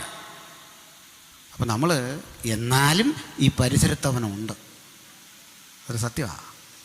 അതുകൊണ്ടാണ് ഈ നിരീശ്വരവാദികളൊക്കെ നമ്മളോടിങ്ങനെ സംസാരിക്കുമ്പോൾ, ഞാൻ എൻ്റെ ഈ ജീവചരിത്രമൊക്കെ ഇങ്ങനെ എഴുതി വന്നപ്പോൾ ഒരു സംഭവം എഴുതി. ഞാനും പ്രിൻസുവാസമൊക്കെ ഏകദേശം ഒരേ കാലത്ത് പഠിച്ചവരാണ് കോളേജിൽ. അപ്പം ഞാൻ ചെറിയൊരു ജോലി ചെയ്ത് പഠിക്കുന്ന ആളാണ്. ജോലി ചെയ്ത് പഠിക്കുന്ന ഒരു അപമാനമായിട്ടൊന്നും തോന്നിയിട്ടില്ല. അപ്പോൾ ഒരു ഷോപ്പിൽ ജോലിയാണ്. രാത്രിക്ക് അവിടെ ജോലി ചെയ്യണം. അപ്പോൾ ഒരു സമയം കഴിയുമ്പോൾ ഉറങ്ങണ്ടേ, രാവിലെ കോളേജ് വരണം. അപ്പോൾ ഉറക്കം കിട്ടാതെ വരുമ്പോൾ ഈ സെക്കൻഡ് ഷോ കഴിഞ്ഞ് വരുന്നവരുണ്ട്. സെക്കൻഡ് ഷോ കഴിഞ്ഞ് വരുന്നോ നമ്മുടെ ഷോപ്പിൽ കയറി അത്യാവശ്യമൊക്കെ കഴിച്ച് വർത്തമാനം ഇങ്ങനെ പറയുമ്പോൾ നമ്മൾ ചോദിക്കും എവിടെ വീട്? അത് ഇങ്ങനെ ആ കനകപ്പുലത്താണ്. ആ കനകപ്പുലത്ത് ഈയിടയ്ക്ക് ഒരാൾ ആത്മഹത്യ ചെയ്തതിൻ്റെ ആ വഴിക്ക് ആണോ? അതല്ല. ഈയിടയ്ക്ക് ഞാൻ കണ്ടായിരുന്നു പോസ്റ്റ്മോർട്ടമൊക്കെ ചെയ്ത ശരി ഒരു 10-40 വയസ്സുള്ളൊരു മനുഷ്യൻ. ഞാൻ ആ കണ്ടിട്ട് പേടിച്ചു കേട്ടോ, അവൻ്റെ ആ കോലമൊക്കെ. ഈ കുറേ വിശദീകരിച്ച് കഴിഞ്ഞാൽ പിന്നെ ഇവൻ അവിടെ നിന്ന് പോവുകയല്ല. പിന്നെ അന്ന് അവിടെ തങ്ങും, നമ്മളവിടെ കിടന്ന് ഉറങ്ങും. നേരം വെളുക്കുമെന്ന് വിളിച്ചേക്കണേന്ന് പറയും. പിന്നെ അവൻ എത്രയും ചെയ്തല്ലേ എന്നോർത്ത് കുറ്റബോധം കൊണ്ടൊരു ചായ ഫ്രീ. അങ്ങനെ എത്ര പേരെ ഞാൻ വെളുപ്പിനെ വിട്ടേക്കെന്നറിയോ? മനസ്സിലായില്ലേ? അന്നാ മനസ്സിലാക്കിയ ഈ മനുഷ്യൻ്റെ പേടി വിളി കാണുന്നതല്ല. നമ്മുടെ വീട്ടിലൊക്കെ ചില ആൾക്കാർ എന്തിന് ചില പാസുമാർക്ക് പോലും വന്നാൽ പേടിയാണ് വീട്ടിൽ നിന്ന് തിരിച്ചു പോകാൻ. ഞങ്ങൾ ഈ വീട്ടിൽ അത്യാവശ്യം ഈ കഥ പറയുമ്പോഴേ പിള്ളേർ കയറി എന്ന് പോവുകയില്ല, കയ്യിൽ റെഡിയാക്കിക്കോളാൻ പറയുന്നവരെ.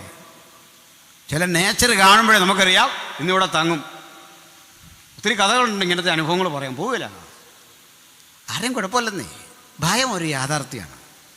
അപൂർവ ഘട്ടങ്ങളിൽ ഒരു പ്രത്യേക കൃപ ലഭിച്ചവരതിനെ ജയിക്കും. ആ കൃപയില്ലാത്തവർ ഇന്ന് ജയിച്ചോണം.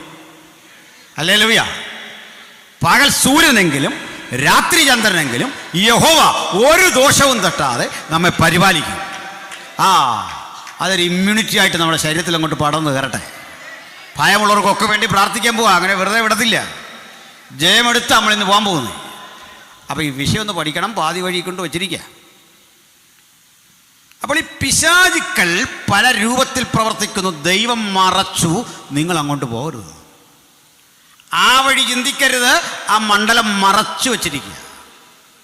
മറച്ചു വെച്ച സാത്താന്യ ശക്തികളെ കുറിച്ചറിയാൻ മനുഷ്യൻ നടത്തിയ ശ്രമത്തിൻ്റെ പേരാ മന്ത്രവാദം. മനസ്സിലായില്ലേ? ദൈവം മറച്ചു വെച്ചു, നീ പോയി അറിയരുത്, അറിഞ്ഞ പ്രശ്നമാണ്. എന്നിട്ടും മനുഷ്യൻ മന്ത്രതന്ത്രാദികളിലൂടെ ഇത്തരം ശക്തികളെ കണ്ടെത്താൻ വേണ്ടി ശ്രമം നടത്തി ഏകാഗ്രത കൂടിയ മന്ത്രോച്ചാരണങ്ങളുടെ തലമൊന്ന് പിന്നിട്ടപ്പോൾ അവനും ആ ദുരാത്മാവും തമ്മിൽ സമ്പർക്കമായി. എന്നിട്ടേ ഭാഗിക സത്യങ്ങൾ ഈ മാന്ത്രികനത് വെളിപ്പെടുത്തിക്കൊണ്ടിരിക്കും. ഒന്നുറപ്പിച്ചു, അയാൾ പറയുന്നതെല്ലാം കള്ളമല്ല. മറ്റൊന്നുകൂടി ഉറപ്പിച്ചു, അയാൾ പറയുന്നതെല്ലാം ശരിയുമല്ല. അയാൾ കള്ളം പറയുന്നത് മനഃപൂർവ്വമല്ല, ശരി പറയുന്നത് മനഃപൂർവ്വമല്ല. ഈവിൾ സ്പിരിറ്റ്, പൈശാചിക ശക്തികൾ അയാളിലൂടെ പ്രവർത്തിച്ച് ആ സമൂഹത്തെ വഴിതെറ്റിക്കണം. 100 സത്യങ്ങൾക്കിടയിൽ ഒരു കള്ളം ചേർത്ത് പറയണം, അല്ലെങ്കിൽ 100 കള്ളങ്ങൾക്കിടയിൽ ഒരു സത്യം ചേർത്ത് പറയണം. കൈനോട്ടക്കാരൻ, മഷിയിട്ട് നോക്കുന്നവൻ, ഭാവി കഥനം ചെയ്യുന്നവൻ 100 സത്യങ്ങൾക്കിടയിൽ ഒരു കള്ളം ചേർത്ത് വെച്ച് മാരകമായ വിപത്തുണ്ടാക്കാൻ ആഗ്രഹിക്കുന്നു. ഈ സ്പിരിറ്റുകൾ നമ്മോട് ഇടപെടാതിരിക്കത്തക്ക വിധം ദൈവം കൊട്ടിയടച്ച വഴി മനുഷ്യൻ മാന്ത്രിക സിദ്ധാന്തങ്ങൾ വഴി കണ്ടുപിടിക്കുന്നു. ഈ വിവരസാങ്കേതിക വിദ്യയുടെ യുഗത്തിൽ മന്ത്രവാദം ശക്തിപ്പെടുക. ജൂതന്മാർക്കിടയിൽ പോലും ഏറ്റവും മാരകമായ മന്ത്രവാദങ്ങൾ, മാരകമായ തരത്തിലെ കാഴ്ചപ്പാടുകൾ. നിങ്ങൾ ബഹുമാനനായ കുക്ക് സാഹിബിൻ്റെ ജീവിതത്തിലും വായിക്കണം. കുക്ക് സാഹിബ് നമ്മുടെ നാട്ടിൽ വരുമ്പോൾ അദ്ദേഹത്തോട് പറഞ്ഞു, ഇവിടെ ചിലതരം പരിപാടിയുണ്ട്, ചൂണ്ടുമർമ്മം. ചൂണ്ടിക്കഴിഞ്ഞാൽ ആൾ അനങ്ങാതെ അവിടെ നിൽക്കും. സാഹിബ് ചിരിച്ചിരിച്ചൊരാളോ ചൂണ്ടിക്കഴിഞ്ഞാൽ അവിടെ നിൽക്കും അല്ലേ. രോഗം കഴിഞ്ഞ് തിരിച്ചു പോകാൻ നേരം സാഹിബിനെ ഇങ്ങനെ വിളിച്ചിട്ട് ഒരു കാരണവർ ഇങ്ങനൊന്ന് ചൂണ്ടി അനങ്ങാൻ പറ്റിയില്ലെന്ന് അദ്ദേഹം ജീവിതത്തിൽ എഴുതിയിരിക്കുക. വായിക്കണം. അപ്പോൾ പിശാചുക്കൾക്ക് ചിലതരം ശക്തിയുണ്ട്. ഇത്യാദി അമാനുഷിക കർമ്മങ്ങളെല്ലാം പൈശാചിക. ചിലതരം കായികാഭ്യാസികളെ കണ്ടിട്ടില്ലേ, അടുത്തവനെ വകവരുത്തണം, ആ തോന്നൽ പൈശാചികമാണ്. കൊടും കുറ്റവാളികളെ കണ്ടില്ലേ, ഇവനൊന്ന് തിരുത്തി വരണമെന്ന് ആഗ്രഹമുണ്ട്, തിരിച്ചു വരാൻ വയ്യ, മാരക പാപം ഇത്തരം ശക്തിയായി അവൻ്റെ ഉള്ളത്തിൽ വസിക്കുക. തിരിച്ചു വരാൻ വയ്യ, ഒരു അഡിക്ഷൻ. കൊടിയന്മാർക്കൊക്കെ ജീവിതത്തിലേക്ക് മടങ്ങി വരണമെന്ന് ആഗ്രഹമുള്ളവരാ. അവനും വിവാഹം കഴിക്കണം, നല്ല മനുഷ്യനായിട്ട് ജീവിക്കണം, അപ്പനെ അമ്മയെ നോക്കണം, 100 ആഗ്രഹങ്ങളുണ്ട്. അതുകൊണ്ട് ആ ചെറിയ ബോധം വീഴുമ്പോഴൊക്കെ ആ ദുഃഖം പങ്കിടുന്നത്. എല്ലാ പ്രതിജ്ഞയും എടുത്തിട്ട് പെട്ടെന്ന് ലംഘിക്കാൻ കാരണം എന്താ? സാത്താന്യ ശക്തികൾ വഴിതെറ്റിച്ച് കൊണ്ടുപോവാ ഇത്തരം ആളുകളെ. പക്ഷെ ഒരു കാര്യം, പഴയ നിയമം മുഴുവൻ പഠിച്ചാൽ സാത്താൻ എന്നതിനെപ്പറ്റി ഇതിൽ പരം വലിയ അറിവ് നമുക്ക് കിട്ടത്തില്ല. മറ്റൊന്ന്, സാത്താനെ ശാസിച്ചോടിച്ചു വിട്ട ഒരു വചനവും പഴയ നിയമത്തിലില്ല. അതിനൊരു അപവാദം, ശൗലിൻ്റെ മേൽ ദുരാത്മാവ് വന്നു. ദാവീദ് കിന്നരം മീട്ടിയപ്പോൾ അതൊന്ന് മാറി നിന്നു, വീണ്ടും വന്നു, വിട്ടുപോയില്ല. എന്നാൽ പുതിയ നിയമം തുടങ്ങുമ്പോഴേ പിശാചുക്കൾ അപ്പോസ്തലന്മാരുടെ മുമ്പിൽ ഭയചകിതരായി ഓടിയകന്നപ്പോൾ അവർ യേശുവിൻ്റെ അരികിൽ വന്നിട്ട് പറഞ്ഞു, ഗുരു, ഭൂതങ്ങൾ ഞങ്ങൾക്ക് കീഴടങ്ങുന്നു. ഭൂതങ്ങൾ കീഴടങ്ങുന്നു എന്ന് വാർത്ത കേട്ടപ്പോൾ കർത്താവ് പറഞ്ഞു, അതിനിത്ര ചാടാനോ ഒന്നുമില്ല, അതിലിത്ര സന്തോഷിക്കാൻ വരട്ടെ. എന്താ കാര്യം? ഭൂതങ്ങൾ നിങ്ങൾക്ക് കീഴടങ്ങാൻ ഒരു കാരണമുണ്ട്. കാരണം ഇത്രേ ഉള്ളൂ, പിശാചിൻ്റെ പ്രവൃത്തികളെ അഴിപ്പാൻ മനുഷ്യപുത്രൻ പ്രത്യക്ഷനായി എന്ന് അവറ്റകൾക്ക് പിടികിട്ടിയത് കൊണ്ടാണ് നിങ്ങൾ ചെന്നങ്ങോട്ട് പറഞ്ഞപ്പോൾ അവയങ്ങ് ഓടിയത്. വരേണ്ടവൻ വന്നപ്പോൾ പിശാചുക്കൾ ഓടി. മനസ്സിലായല്ലോ? പുതിയ നിയമത്തിലാണ് പിശാചുക്കളെ ശാസിക്കുന്നത്. മാത്രമല്ല, ഈ പിശാചിനെ മനസ്സിലാക്കിയതും നമ്മളാണ് അവരെക്കാൾ. അവർക്ക് അനുഭവമൊക്കെ ഉണ്ട് നമ്മളെപ്പോലെ. പക്ഷെ ആരാണ് ഈ സാത്താൻ? അവർക്ക് പിടികിട്ടിയത് എപ്പോഴാണെന്ന് അറിയണ്ടേ? നമുക്ക് പിടികിട്ടി, നമ്മളെ തന്നെ എടുക്കാം. പഴയ നിയമം മുഴുവൻ നിങ്ങൾ വായിച്ചാൽ പിശാചെന്നൊരു പദമില്ല മലയാളം ബൈബിളിൽ. സാത്താനെന്നുണ്ട്. സാത്താൻ അതിൻ്റെ അർത്ഥം തടസ്സം നിൽക്കുന്നവൻ എന്നാണ്. പുതിയ നിയമത്തിൽ കിടക്കുന്നത് പിശാച് അഥവാ ഡയോബോലസ്, അർത്ഥം അപവാദി അല്ലെങ്കിൽ പ്രതിയോഗി. അതാദ്യം കാണുന്ന മത്തായിയുടെ സുവിശേഷം 4:1. അനന്തരം പിശാചിനാൽ പരീക്ഷിക്കേണ്ടതിന് യേശുവിനെ ആത്മാവ് മരുഭൂമിയിലേക്ക് നടത്തി. അവിടെയാണ്. അപ്പോൾ പിശാച് അവിടെ ഉണ്ട്. ഇനി നമ്മൾ ആകെ വെളിപ്പാടിൽ കണ്ടത് പാമ്പ്. പാമ്പെന്ന് അവിടെ വിളിച്ചു, പിന്നീട് സാത്താനെന്ന് വിളിച്ചു. പുതിയ നിയമത്തിലേക്ക് വരുമ്പോൾ പിശാചെന്ന് വിളിച്ചു. വെളിപ്പാട് പുസ്തകത്തിലേക്ക് വരുമ്പോൾ പിശാചും സാത്താനുമായ പഴയ പാമ്പ്. ഇത് വെളിപ്പാട് 12 കാണുന്നുണ്ട്.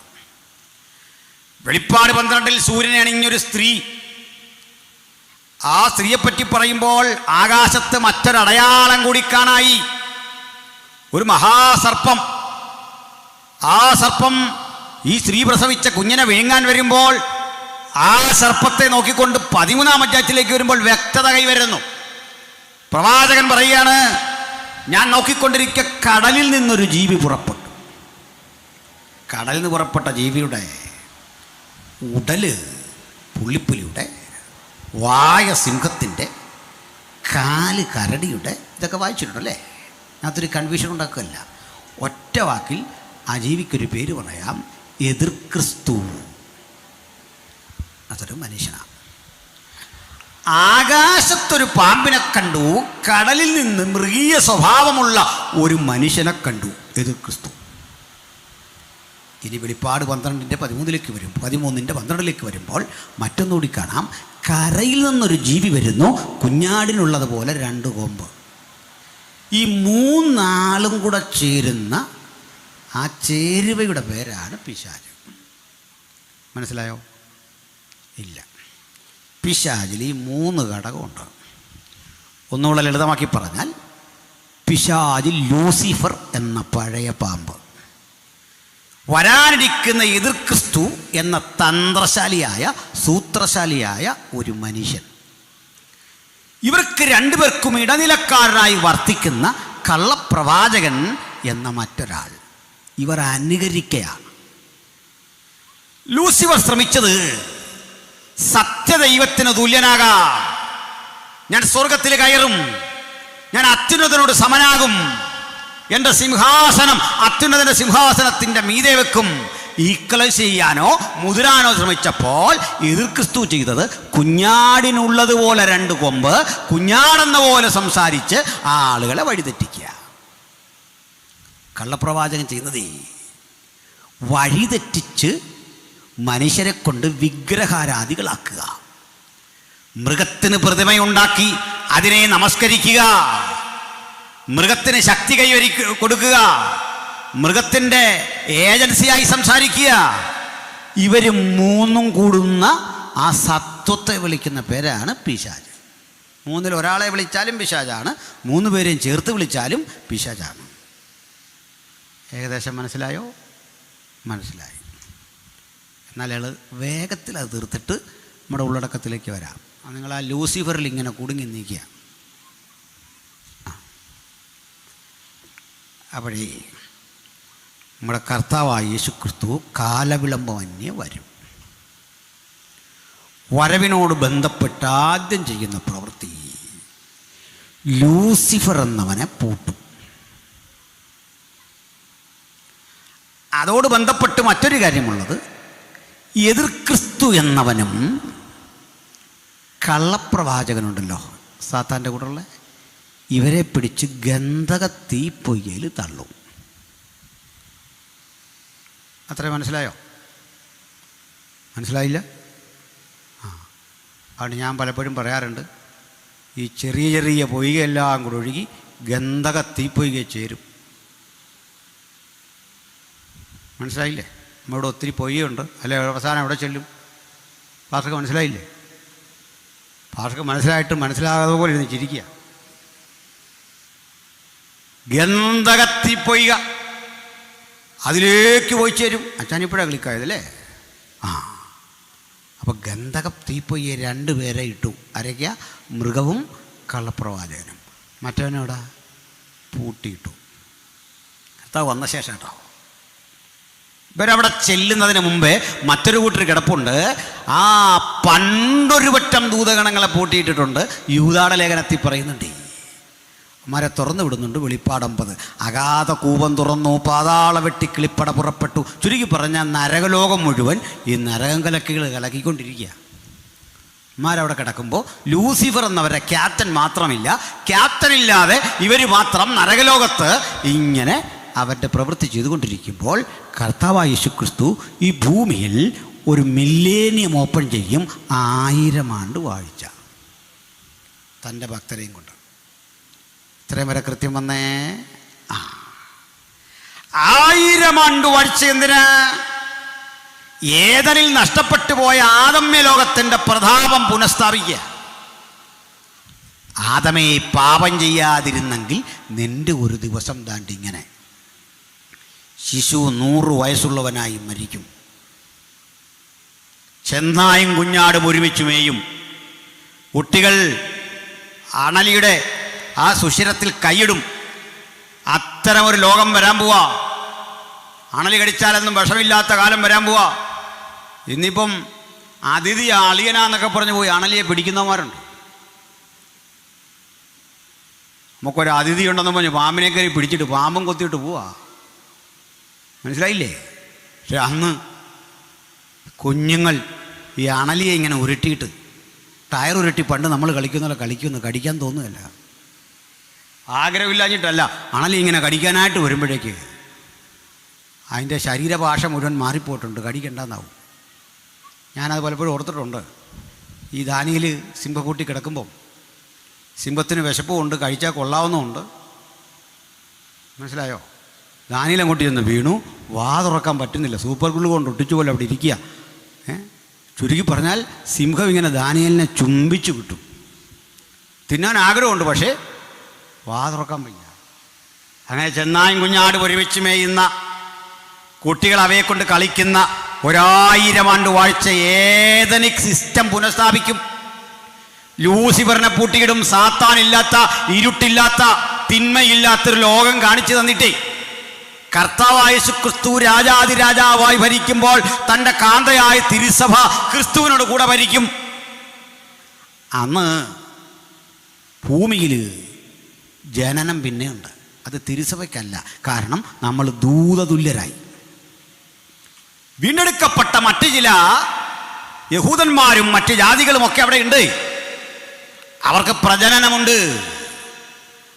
ആ തലമുറയിൽ നിന്നുണ്ടാകുന്ന ആളുകളിൽ ചിലരെ സാമന്തന്മാരായി വാഴിച്ചിട്ട് രാജ്യം വിഭജിച്ചു കൊടുത്തിട്ട് കർത്താവ് സാമ്രാജ്യാധിപതിയെ പോലെ സമാധാനകാംക്ഷിയായി ഇഹലോകം ഭരിച്ച് ശാന്തസുന്ദരമായ ഒരു ആദർശ ലോകം കാഴ്ചവെക്കും. ആ ആദർശ ലോകത്തിൻ്റെ കാലഘട്ടം തീരുമ്പോൾ ലൂസിഫറിനെ അഴിച്ചുവിടും. ലാസ്റ്റ് മൊമെന്റിൽ അവനൊരൊറ്റ പരിപാടി ഇതിൻ്റെ ഇടവഴി. ഈ സാമന്തന്മാർ ചിലരെ കൈകളെടുത്തുകൊണ്ട് പറയും, 1000 വർഷം യേശു ഭരിച്ചല്ലോ, ഇനി നമുക്കിതൊന്ന് തിരിച്ചു പിടിക്കണ്ടേ, നിങ്ങൾ എൻ്റെ കൂടെ നിൽക്കും, ഞാൻ സഹായിക്കാം.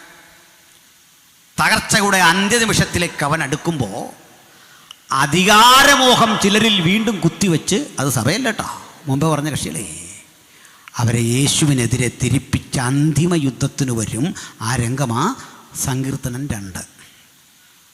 ജാതികൾ കലഹിക്കുന്നതും വംശങ്ങൾ വ്യർത്ഥമായത് നിരൂപിക്കുന്നതെന്ത്? അവർ അഭിഷിക്തന് വിരോധമായി ഭൂമിയിലെ രാജാക്കന്മാർ ഒരുമിച്ച് കൂടുന്നതെന്ത്?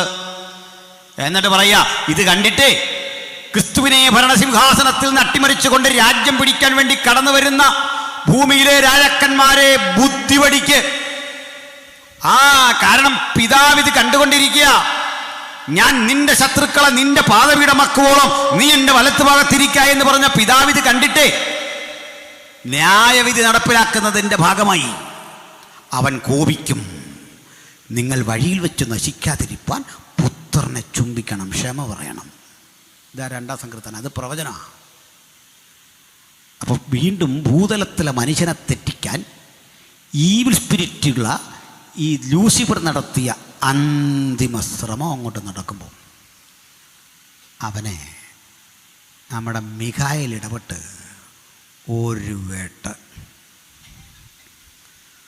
വെട്ടി അവൻ അർഹതപ്പെട്ട അഗ്നിനരകത്തിലേക്ക്, ലേക്ക് ഓഫ് ഫയറിലേക്ക് ചെന്ന് പതിക്കും. അവനങ്ങോട്ട് ചെന്ന് ഭവിക്കുന്ന രംഗം ഈ ഭൂതലത്തിലെ അതിനു മുമ്പേ കടന്നുപോയ മൃഗവും കള്ളപ്രവാചകനും പണ്ടേ കടന്നുപോയ ക്ഷുദ്രാത്മാക്കളായ ചില ജീവജാലങ്ങളുണ്ടല്ലോ, ഇവയെ ഇളക്കും. അവർ ചോദിക്കുന്ന ചോദ്യമാ, അരുണോദയപുത്രനായ ശുക്ര, നീ വെട്ടേറ്റ് നിലത്ത് വീണതെങ്ങനെ? വല്ലതും മനസ്സിലായോ?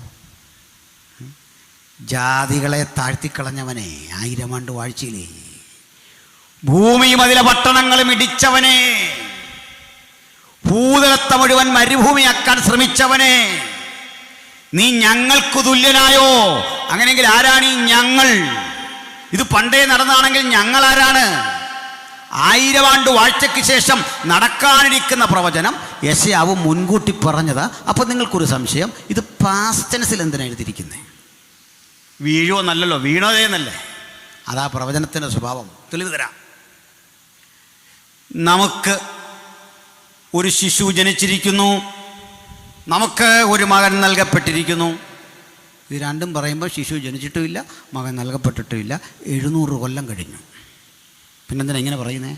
അത് പ്രവചനത്തിൻ്റെ ഒരു സ്വഭാവമാണ്. സംഭവിച്ചതുപോലെ സംഭവിക്കാനിരിക്കുന്ന കാര്യം പറയും. മനസ്സിലായില്ലേ? അപ്പോൾ ഇവന്മാർ പോട്ടെ. അപ്പോൾ പ്രവചനം നിറവേറേണ്ട സ്ഥലം പിടിയിട്ടോ? മില്ലേനിയ ശേഷം മാത്രമേ ഈ പ്രവചനം നിറവേറൂ. വ്യക്തതന്നോ? മനസ്സിലായി? സഹോദരിമാർക്ക് മനസ്സിലായോ? മനസ്സിലായത് എന്താണെന്ന് ചോദിച്ചാൽ ഒന്ന് ശ്രദ്ധിക്കണമായിരുന്നു, ഇപ്പോൾ തോന്നുന്നു. അതാ മനസ്സിലായി. അത് എനിക്ക് മനസ്സിലായി. ഇവിടെ നിന്ന് നീട്ടിക്കൊണ്ടുപോകാൻ നേരമില്ല. നമുക്ക് അടുത്തിലേക്ക് കിടന്ന് ഇവൻ്റെ പ്രവൃത്തി അതിനെ എങ്ങനെ പുത്രൻ അഴിച്ചു എന്നാണ് പറയുന്നത്. അപ്പോൾ അവിടെ വിഷയം ക്രോഡീകരിച്ച് തീർക്കാം. സന്തോഷമല്ലേ? പിശാചിൻ്റെ പ്രവൃത്തികൾ കൃത്യം നിരവധി ബൈബിളിൽ എഴുതി വച്ചിട്ടുണ്ട്. ജഡത്തിൻ്റെ പ്രവൃത്തികൾ പിശാചിൻ്റെ പ്രവൃത്തികളാണ്. തിന്മകൾ മുഴുവൻ പിശാചിൻ്റെ പ്രവൃത്തികളാണ്. ഒരു നാട്ടിൽ നടക്കുന്ന തിന്മയുടെ മുഴുവൻ അധികാരി പിശാച. പക്ഷേ എനിക്കും നിങ്ങൾക്കും മനസ്സുണ്ടെങ്കിലേ അവൻ നമ്മിൽ ഇടപെടും. അതുകൊണ്ട് പൂർണ്ണ ഉത്തരവാദി അവനല്ല, തെറ്റ് ചെയ്യുന്നതിൻ്റെ ഉത്തരവാദി തെറ്റ് ചെയ്തവനാ, പിശാചല്ല. പക്ഷെ അതിൻ്റെ മീൻസ്, അതിൻ്റെ ആയുധം നിങ്ങളും ഞാനുമാ, അല്ലെങ്കിൽ സമൂഹമാ. നിസ്സാരങ്ങളായ ചില കാരണങ്ങളാണ് ലോകത്തെ തമ്മിലടിപ്പിച്ചത്. വാഗ്വാദങ്ങളുടെ ഉള്ളടക്കത്തിലേക്ക് ചെന്നാൽ നിസ്സാരങ്ങളായ കാര്യങ്ങളാണ് മനുഷ്യരാശിയെ തമ്മിലടിപ്പിച്ച് ഇനിയും ഇണങ്ങാത്ത വിധത്തിൽ 100 യുദ്ധങ്ങൾക്ക് വേദി ഒരുക്കിയത്. അതുകൊണ്ട് തിന്മയ്ക്കെതിരെയുള്ള പടപ്പുറപ്പാടാണ് വാസ്തവത്തിൽ ക്രിസ്ത്യൻ ലൈഫ്. അത് പറയുമ്പോൾ നമ്മുടെ ചിന്ത തീരും. പ്രിയപ്പെട്ടവരെ, നമ്മുടെ രാജ്യം ഒരിക്കൽ ഇരുട്ടിലായിരുന്നു, അന്ധതയിലായിരുന്നു, അജ്ഞതയിലായിരുന്നു. ഞാൻ മിക്ക യോഗങ്ങളിലും അത് പറഞ്ഞിട്ടുണ്ട്. അതിലൊന്ന്, പലപ്പോഴും നമ്മൾ കേട്ടു ഇന്ത്യ എന്ന മഹാരാജ്യം, അതിനൊത്തിരി പാരമ്പര്യങ്ങളുണ്ട്, മൂല്യങ്ങളുണ്ട്, മഹത്തരമാണ് അതിൻ്റെ പാരമ്പര്യം. ഈ കഥകൾ കേട്ട് കേട്ട് കേട്ട് നമ്മളും അത് ശരിയാണെന്നൊക്കെ ധരിച്ചിട്ടുണ്ട്. അത്തരം മൂല്യങ്ങളുടെ ഭൂതകാലത്തിലേക്ക് പോയാൽ വേദനാജനകമായ ഒട്ടേറെ ചരിത്രങ്ങൾ അതിൽ അന്തർലീനമായി കിടപ്പുണ്ട്. അതിലൊന്നാണ് ഞാൻ പറയാറുള്ളത് സതി, ക്രൂരമായൊരു പീഡ. പിഞ്ചോമനകളെ ഭർത്താവിൻ്റെ ചിതയിലിട്ട് കത്തിക്കുക. 40, 50, 60 വയസ്സ് പ്രായമുള്ള വൃദ്ധന്മാർ 3, 4 വിവാഹമായി കൊച്ചു പെൺകുട്ടികളെ വിവാഹം കഴിക്കും. പ്രായാധിക്യം കൊണ്ട് മരിച്ചു പോകുന്ന ഈ മനുഷ്യൻ്റെ ശരീരത്തോട് ചേർത്ത് കിടത്തി അവരെ ദഹിപ്പിക്കും, ജീവനോട് ദഹിപ്പിക്കും. ശൈശവ വിവാഹം എല്ലാ ജാതികൾക്കുമിടയിൽ നിലനിന്നിരുന്നു. അറിയില്ല എന്തിന് മഹാനായ മഹാത്മജിയും അംബേദ്കറുമൊക്കെ പോലും ശൈശവ വിവാഹം കഴിഞ്ഞവരാ, ചെറുപ്രായത്തിൽ വിവാഹം കഴിഞ്ഞു. ആ കാലഘട്ടത്തിൻ്റെ വ്യവസ്ഥിതി ഏതാ? ഇത്തരത്തിലെ വീവത്സങ്ങളായ തെറ്റുകൾ നമ്മുടെ രാജ്യത്ത് നിലനിന്നിരുന്നു. ഇനിയുമുണ്ട്. വിധവയായി തീർന്നു കഴിഞ്ഞാൽ പിന്നെ പുനർവിവാഹമില്ല. നമുക്ക് തോന്നും എന്തിനാ വിധവയ്ക്ക് പുനർവിവാഹം? വിധവ എന്ന് കേൾക്കുമ്പോൾ നമ്മൾ ചിന്തിക്കുന്ന തരത്തിലെ ഒരു പ്രായമല്ല. നമ്മുടെ മനസ്സിലേക്ക് ഓടി വരുന്ന പ്രായമുള്ളൊരു അമ്മച്ചിയല്ല, അല്ലെങ്കിൽ മധ്യവയസ്കയല്ല. അന്നത്തെ വിധവയുടെ പ്രായം 12 വയസ്സാ, 13, 14 വയസ്സാ. ഇത്തരം പെൺകുട്ടികൾ പുനർവിവാഹം കഴിച്ചാൽ മതാചാരങ്ങൾ തെറ്റിപ്പോകും, വലിയ പ്രശ്നമാണ്. ഞാൻ കഴിഞ്ഞൊരു ദിവസം ഒരു പൊതുയോഗത്തിൽ സംസാരിച്ച വീഡിയോ നിങ്ങൾ കണ്ടു കാണും. പ്രിയപ്പെട്ടവരെ, 1857 മുമ്പ് ബ്രിട്ടീഷ് ഇന്ത്യയിൽ ഈസ്റ്റ് ഇന്ത്യ കമ്പനി ഇന്ത്യ ഭരിക്കുമ്പോൾ അവരൊരു തീരുമാനമെടുത്തു. ഞങ്ങൾ ഇന്ത്യയിലെ ഒരാചാരവും മാറ്റില്ല, ഇന്ത്യക്കാരുടെ മതവിശ്വാസങ്ങളിൽ ഇടപെടത്തില്ല. പക്ഷെ അങ്ങനെ നിന്നിട്ടും അവർക്ക് ചില കാര്യങ്ങൾ ഇടപെടേണ്ടി വന്നു. അതിലൊന്ന്, ഏതാണ്ട് 9 വയസ്സ് പ്രായമുള്ള ഫൂൽമണിദാസ് എന്നറിയപ്പെടുന്നൊരു പെൺകുട്ടി, ആ പെൺകുട്ടിയെ 35-40 വയസ്സ് പ്രായമുള്ള ഹരിചന്ദ് എന്നറിയപ്പെടുന്നൊരു യുവാവ് വിവാഹം കഴിച്ചു. വിവാഹത്തിൻ്റെ 3-ാം ദിവസം ഈ പെൺകുട്ടി ചോര വാർന്ന് മരിച്ചു. ബീഭത്സമായി പ്രശ്നം ബ്രിട്ടീഷ് ഈസ്റ്റ് ഇന്ത്യ കമ്പനി ശ്രദ്ധയിൽപ്പെട്ടപ്പോൾ 8 വയസ്സിലെ വിവാഹപ്രായമാണെന്ന് കുറഞ്ഞത് അത് 10 വയസ്സിലേക്ക് മാറ്റി. 10 വയസ്സിലെ വിവാഹപ്രായം അത് 10 വയസ്സിലേക്ക് മാറ്റുക മാത്രമല്ല, അടുത്തൊരു കാര്യം കൂടി ചെയ്തു. 1829 സതി എന്നറിയപ്പെടുന്ന പ്രാകൃതമായൊരു ദുരാചാരം ഇന്ത്യയിൽ എന്നേക്കുമായി നിരോധിക്കപ്പെട്ടത് ഈസ്റ്റ് ഇന്ത്യ കമ്പനിയുടെ കാലത്താണ്. ബെൻഡിങ് പ്രഭു ഇന്ത്യ ഭരിക്കുന്ന കാലത്ത് ആ നിയമം റദ്ദ് ചെയ്തു. 2 കാര്യങ്ങൾ ഞാൻ നിങ്ങളോട് പറഞ്ഞു. അപ്പോൾ വിധവമാരുടെ പുനർവിവാഹം, അതുപോലെ തന്നെ കൊച്ചുകുട്ടികളുടെ പ്രായം അത് വർദ്ധിപ്പിച്ചു. 3-ാമത്തെ കാര്യം കൂടി പറഞ്ഞു. ഇത് കണ്ട് ഇന്ത്യയിൽ അന്ന് ഇതിനെതിരെ വലിയ കലാപം ഉയർത്തിക്കൊണ്ട് ദേശീയവാദികൾ രംഗത്ത് വന്നു. നിങ്ങളിപ്പോൾ അത്ഭുതപ്പെട്ടു പോകും. അങ്ങനെ രംഗത്ത് വന്ന ചിലരുടെ പേര്, അതിലൊരാൾ സാക്ഷാൽ ബാലഗംഗാധര തിലകനായിരുന്നു. ലോകമാന്യ ബാലഗംഗാധര തിലകൻ ബ്രിട്ടീഷുകാർക്കെതിരെ സംസാരിച്ചത് ഈ 3 കാര്യങ്ങളിൽ നിങ്ങൾ ഇടപെടണ്ട. എന്താണ് കുട്ടികളുടെ പ്രായമെന്ന് ഞങ്ങൾ തീരുമാനിച്ചു കൊള്ളാം. ഇതിനാണ് വിദേശ ഇടപെടൽ എന്ന് പറയുന്നത്. വിദേശികൾ ചെയ്തെങ്കിലും ശ്രേഷ്ഠകരമായൊരു കാര്യമാണെന്ന് കാണാൻ കഴിഞ്ഞില്ല. അതാണ് ബാലഗംഗാധര തിലകൻ പറഞ്ഞതെങ്കിൽ ഇതിനോട് തന്നെ ചേർന്ന് നിന്നുകൊണ്ട് ബിപിൻ ചന്ദ്രപാൽ, അതുപോലെ ബങ്കിം ചന്ദ്ര ചാറ്റർജിയെ നമ്മളറിയും, വന്ദേ മാതരം എഴുതിയ ഈ ആളുകൾ ഒരുമിച്ച് ചേർന്നുകൊണ്ട് ബ്രിട്ടീഷുകാരെ എതിർത്തു. ഈ എതിർപ്പിന്റെ ശബ്ദമാണ് 1857 നമ്മൾ മഹത്തായ വിപ്ലവം എന്ന പേരിൽ പഠിക്കുന്നത്. ഒന്നാം സ്വാതന്ത്ര്യ സമരം എന്ന് പറഞ്ഞ പേരിൽ പഠിക്കുന്നത്. നിങ്ങൾ ആലോചിച്ച് നോക്കണം, ഒന്നാം സ്വാതന്ത്ര്യ സമരം എന്ന് പറയുന്നത് ജനാധിപത്യം പുലർന്നു കാണാനോ നീതിയിൽ അധിഷ്ഠിതമായ ഭരണഘടനയിൽ അധിഷ്ഠിതമായ ഒരു രാജ്യം സ്ഥാപിക്കാൻ വേണ്ടി ആയിരുന്നില്ല. മറിച്ച് ബ്രിട്ടീഷുകാർ ഇടപെട്ട് ഞങ്ങളുടെ വിവാഹപ്രായം മാറ്റുന്നു, സതി നിരോധനം പോലെ ഞങ്ങൾക്ക് സ്വീകരിക്കാൻ പറ്റാത്ത കാര്യങ്ങൾ കൊണ്ടുവരുന്നു. ഇത് പറഞ്ഞ് തെരുവിലേക്കിറങ്ങുക മാത്രമല്ല, 75,000 സ്ത്രീകളെ പൂനെയുടെ തെരുവീതിയിലൂടെ നടത്തിക്കൊണ്ട് സതി തിരിച്ചു കൊണ്ടുവരണമെന്ന് പറഞ്ഞ് മുദ്രാവാക്യം മുഴക്കിക്കൊണ്ടുപോയി. ഞാനും എൻ്റെ ഭാര്യയും കൂടെ ഇന്ന് വന്നിരിക്കുന്നത്. നാളുകൾക്കപ്പുറത്ത് ഞങ്ങൾ പൂനെയിൽ പോയപ്പോൾ തെരുവീതിയിലൂടെ സ്ത്രീകൾ സമരം മുടക്കി സതി തിരിച്ചു കൊണ്ടുവരണമെന്ന് പറഞ്ഞ സ്ഥലങ്ങൾ ഞാൻ അവളെ കാണിച്ചു കൊടുത്തു. ചരിത്രപരമായി പ്രസക്തിയുള്ള ആ സ്ഥലങ്ങൾ കാണിച്ചു കൊടുത്തു. നോക്കണം, ഞങ്ങൾ ഭർത്താവിൻ്റെ ചിതയിൽ ചാടി മരിക്കും, നിങ്ങളാര് ബ്രിട്ടീഷുകാരെ എന്ന് ചോദിച്ചുകൊണ്ട് ഈ വഴി യാത്ര ചെയ്തെങ്കിൽ ഒരു കാര്യമുണ്ട്, നിയമം മൂലം ബെന്റിം പ്രഭു ഒരു ഉത്തരവിട്ടത് ഇങ്ങനെയായിരുന്നു: എൻ്റെ അതിർത്തിയിൽപ്പെട്ട ബ്രിട്ടീഷ് ഇന്ത്യയിലെ ഏതെങ്കിലും പ്രദേശങ്ങളിൽ സതി അനുഷ്ഠിക്കുന്നത്, ഭർത്താവിൻ്റെ ചിതയിൽ ചാടി മരിക്കാൻ സ്ത്രീയെ പ്രേരിപ്പിക്കുന്നത് ക്രിമിനൽ കുറ്റമായി കണ്ടുകൊണ്ട് തുറുങ്കിലടയ്ക്കും. യാതൊരു വിട്ടുവീഴ്ചയും ഉണ്ടാകയില്ല. നിയമത്തിൻ്റെ കാഠിന്യം ഇങ്ങനെ രൂപപ്പെടുന്നതിന് പിന്നിൽ പ്രവർത്തിച്ച ആളാരാണെന്നറിയണ്ടേ? അനുഗ്രഹിക്കപ്പെട്ടൊരു ദൈവദാസൻ. ആരായിരുന്നു അദ്ദേഹം എന്നറിയണ്ടേ? സാക്ഷാൽ വില്യം ഗേരി. ഇംഗ്ലണ്ടിലെ കെറ്ററിംഗ് എന്നറിയപ്പെടുന്ന സ്ഥലത്ത് ഒരു ഷൂ നിർമ്മിക്കുന്ന മനുഷ്യനായി, ഒരു ചെരുപ്പ് കുത്തിയായി ജീവിതം ആരംഭിച്ച, പ്രാഥമിക വിദ്യാഭ്യാസം പോലും ഇല്ലാത്ത ഒരു പാവപ്പെട്ടവൻ ഇന്ത്യ മഹാരാജ്യത്തിലേക്ക് സുവിശേഷം അറിയിക്കാൻ കടന്നു വന്നപ്പോൾ കൺമുമ്പിൽ എരിഞ്ഞമരുന്ന നിരവധി സ്ത്രീകളുടെ കണ്ണീര് കണ്ടപ്പോൾ ഇതൊന്ന് മാറ്റിമറിക്കണമെന്ന് ആഗ്രഹിച്ച് പല ശ്രമങ്ങൾ നടത്തി. അതൊന്നും വിജയിക്കാതെ വന്നപ്പോൾ, നാട്ടുകാരെ ബോധവൽക്കരിക്കാൻ തുനിഞ്ഞപ്പോൾ ആളുകൾ പറഞ്ഞു, നിങ്ങളൊന്നും ഞങ്ങളുടെ വിഷയത്തിൽ ഇടപെടണ്ട. പക്ഷെ വില്യം ഗേരി പിന്മാറിയില്ല. നിരവധി കത്തുകൾ അയച്ചുകൊണ്ട് ലണ്ടനിലെ ഈസ്റ്റ് ഇന്ത്യ കമ്പനിയുടെ കേന്ദ്രത്തിലേക്ക് ഇടപെട്ടുകൊണ്ട് ആ കൂടെ തദ്ദേശീയനായ രാജാറാം മോഹൻ റോയ്, അതുപോലെ തന്നെ ബഹുമാന്യനായ വാർഡും മാർച്ചും ഒക്കെ ചേർന്നുകൊണ്ട് നിരന്തരം നടത്തിയ ആ കത്തിടപാടുകളുടെ പരിണിത ഫലമായി 1829 സതി ശാശ്വതമായിട്ടങ്ങ് നിരോധിച്ചു. നോക്കണേ, 10 വർഷം എടുത്തെന്ന് കഠിനാധ്വാനത്തിന്. ഇപ്പോൾ ഒരു കാര്യം ഉറപ്പിച്ചോ, 10 വർഷം മുമ്പുള്ള പല പ്രാർത്ഥനയ്ക്കും ഇന്ന് രാത്രി ഉത്തരവുണ്ട്.